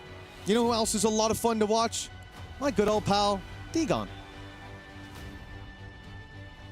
Thank you very much, Mitch and Tom. Great cast on the day as it is the America's champion, G2, battling those demons back and defeating XLG, eliminating them from EWC contention. Mitch and Tom brought up who are they facing on the opposite side, currently on B stream. It was Nongshim Red Force battling back a reverse, what felt like a reverse sweep, 12-2 all the way to overtime and taking map number 1. So they are in map number 2 right now, 1-0 Nongshim Red Force over Gentlemates. We'll have an interview standing by in just a little bit with Baby Bay, our boy from the desk, getting the job done and winning a series here. As we welcome our desk back, it is Kukuka and Big Time, and G2 just looked very unstoppable in the rounds that they were in control of. Yeah, I mean, they got it done. I was worried for them at the start. When they started going A. Bro, you see time and time again, XLG slamming A, and it just looks to be a repeat of what happened to G2 last time. But then you see, you know, they try some different things. They try and then B, G2 get themselves back in the game, and that second half much more composed from them. You can see why they're picking this comp. Does it need some more work and refinement? Maybe a little bit, but ultimately, they did the hard part. They got the job done. They keep their hopes for EWC 2026 alive. To me, I am on the boat on the second part, you know? Like, yes, they managed to get the win here. I think that Valiant did an amazing job, but I do think that Jogamo still suffers a lot from this composition, and that is not something that you want to have if you're G2. We will dive into that and more after the interview. Standing by with De Niro is the successful and winning G2 Baby Bay. Thanks, guys. Baby Bay, that was an interesting one, specifically talking about that breeze. Congratulations, though, on closing this one out. But I want to talk about that first half specifically. What went wrong? We kind of just got snowballed a little bit. I mean, I feel like the first gun round, you know, we were up in that, and then they just, like, clutched it out. I died, like, trying to get back, kind of like a noob. But, I mean, it is what it is. And then you get, like, the Phoenix ult going online. I think we went down, like, 0-5. But, like, I feel like the rounds were kind of close. Like, we kept, like, getting the first kill. Like, we kept getting, like, the first kill in the round. And then, like, we would just mess up, like, the rest of the round. So then we were like, okay, like, let's clean this shit up, you know? Excuse me. Sorry, let's clean this stuff up. Yeah, cleaned it up, able to close that one out eventually. I want to also talk about the changes that we're seeing in the role. So you're now playing, you know, some of the duelists. We're seeing Jagmo on that KO. What's going on there? Yeah, I mean, I played Neon before. It's been a while. Yeah. Got my first win on it, so I'm feeling more confident game by game. But I think we just wanted, like, to run a KO on Breeze. So we were like, okay, like, we put me on KO, which is fine. It could have worked, but like, why not try Alex? Because he's, like, really good on Phoenix, you know? So we're like, maybe we can do something similar there where it's, like, kind of the same. It's not 1-for-1, of course, but we're trying to, like, do that whole style. So I think he's actually really good on it. Like, he'll have his moment in one of these games if we continue playing Breeze in the tournament. But yeah, his utility today was great. I got so many free kills of people just blind. Like, it was really nice, so yeah. Is there a specific reason why you guys felt the need to make these changes? Is it because of what happened in Masters London, or is it just a kind of need of a change? Yeah, I mean, we played Santiago with the double duelist dynamic with, like, me and Jogamo on the double duelist. We went into London with, like, a whole new archetype. We, like, revamped everything. We had Leaf on the secondary duelist, Jogamo on the main duelist, and me mainly on, like, Vise and Chamber and stuff like that. And we just thought that, you know, it just felt better. It felt like we had, like, more tools, and it just fit our team better with me and Alex being, like, the duo pair, being able to, like, both aggressively play, you know? And then obviously Leaf going back to that, like, lurker role where, like, he's just I mean, he's been insane this tournament so far, and even London. So I think it's just more like a good thing for our team, and yeah. All right, well, thank you so much for the insight. I appreciate it. That's it from us over here. We're going to be heading back over to the desk, so Digom, take it away. Thank you very much, Ginny, and love them. Hate them. G2 are inevitable. They get themselves a victory and continue on here at EWC. Great job, Dre, showing that the Unks still got it. Yeah, very much so. You know, people forget that this guy used to be a Neon man. Do you remember the Smeeg when he was on FaZe back in the day? Hey, you know. We're actually going there? Yo, Noahs will know. The Noahs will know they're out in the chat. He's been there, done that before. It's 6 a.m. somewhere in the world. That's what they say. So, I mean, look, I'm happy to see him back on an aggressive role like that. That's a deep cut here as we take a look at the winning moments throughout that last map on Breeze. A clean 2-0 here. Nothing to see here as it was XLG. We have to say goodbye to them having good moments, and this was a tight one, especially in the second half, going back and forth. Yeah, very, very much so. You know, you can't help but feel for XLG here. They have been so good, and you know that this was a winnable match for them. We've seen them win it before, in fact, even over in London, but they couldn't find the form that they did over there. They can't find that here in Paris, and we will have to say goodbye. It started going wrong once they started to go B and explore other parts of the map. I also think that there is some learnings that G2 took. I think that the interview that Dre gave was very accurate in the fact that, okay, we want these tools. He also gave praise to Jogemo for throwing very good flashes for him. Like, so many of those kills were easy, and those duels were easy for him to take and actually give them some sort of advantage. But also, most importantly, because you have Leaf in this kind of roles where he's just lurking, where he can just take the site and make it his own. Well, take the entire map and make it his own. And he's so incredibly smart that if you have this kind of player, you want to give him some kind of freedom. Yeah, again, the win moment here by G2, deserved so. Maybe a little muted in our SDC replay here, but when the coaches came out, the big daps, the hugs, they knew what that meant for them to finally stop the skid, not only internationally, but just currently, to have gone through that embarrassment that was Masters London, to get that swagger punched yet again after thinking that you had figured out your international problems. And then finally get the win against the team that started that downfall most recently feels good. Yeah, I mean, look, for me, whenever G2 can take a win off a team that isn't from America, then you really have to give them a round of applause. They're so good domestically, but they've never fully got the job done. When they go international, is EWC the time where it's different? All right, well, we have our Crunchyroll story of the day where we highlight the biggest story from today's action. And Kukuka, you got one for us. My story of the day is the bounce back in the short time turnaround times. We are very lucky, and we keep highlighting the teams that we have. But for example, think about the Team Heretics in Ascent that you saw today. Completely different from the one that we saw previously. The opponents thought that that was a weakness, and we just saw the same thing with G2. In a tournament where everything happens so incredibly fast and you only have one day to VOD review and change things around and actually spot those differences that are not getting you the win, it is so good to see that the teams that stay on top are the ones that are able to do so. Because in the next round, you cannot count G2's Breeze as an entire weakness. The same thing that you cannot do for Team Heretics. Now you don't want to play Sunset against them. You don't want to play Ascent against them. I don't think we want to play against them at all. Yeah, I mean, I think that's an amazing point. It's so hard to turn maps around in such a small space of time. You know, I think if I have to give my story of the day, it's very much related. It's Kosh Maras. He had a much better performance on that Phoenix. I called him out a little bit by name and I said, hey man, he's the guy I want to see step up, and I felt like he did. He put in a big performance today, as did the rest of Heretics, getting themselves out of that group into the playoffs now to defend their title once again.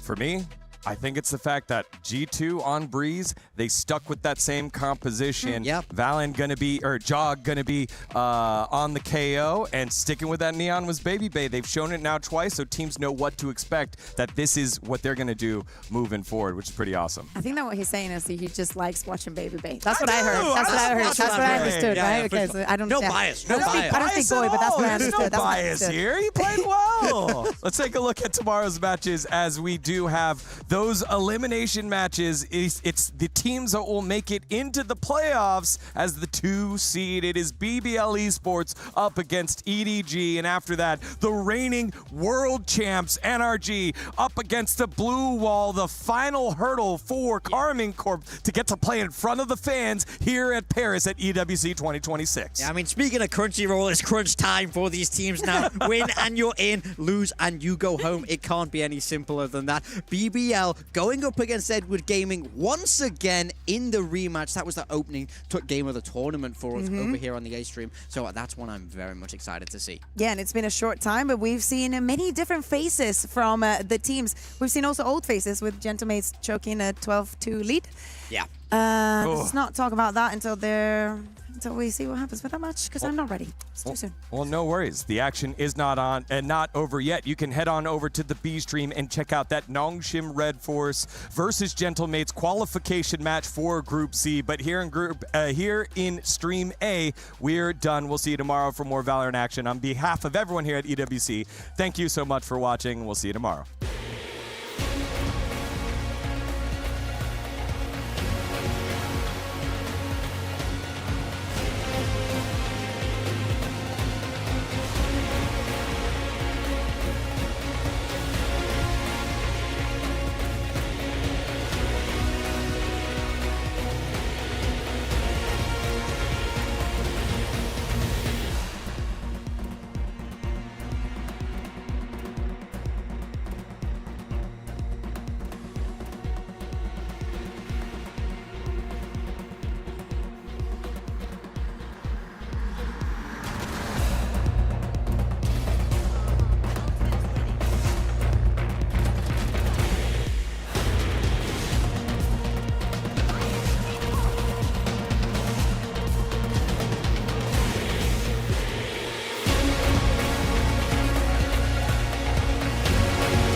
Play is in our DNA.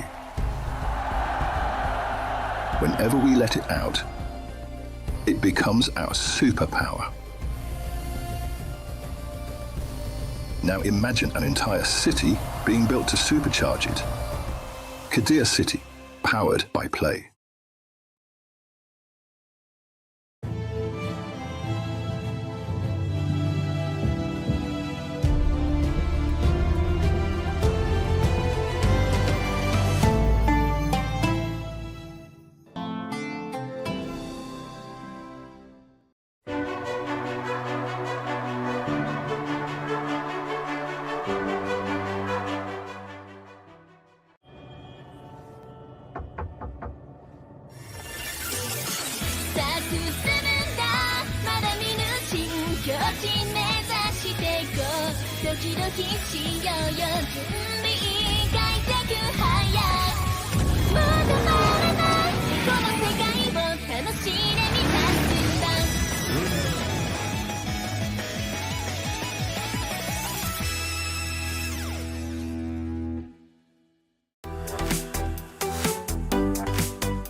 Play is in our DNA. Whenever we let it out, it becomes our superpower. Now imagine an entire city being built to supercharge it. Kadir City, powered by Play.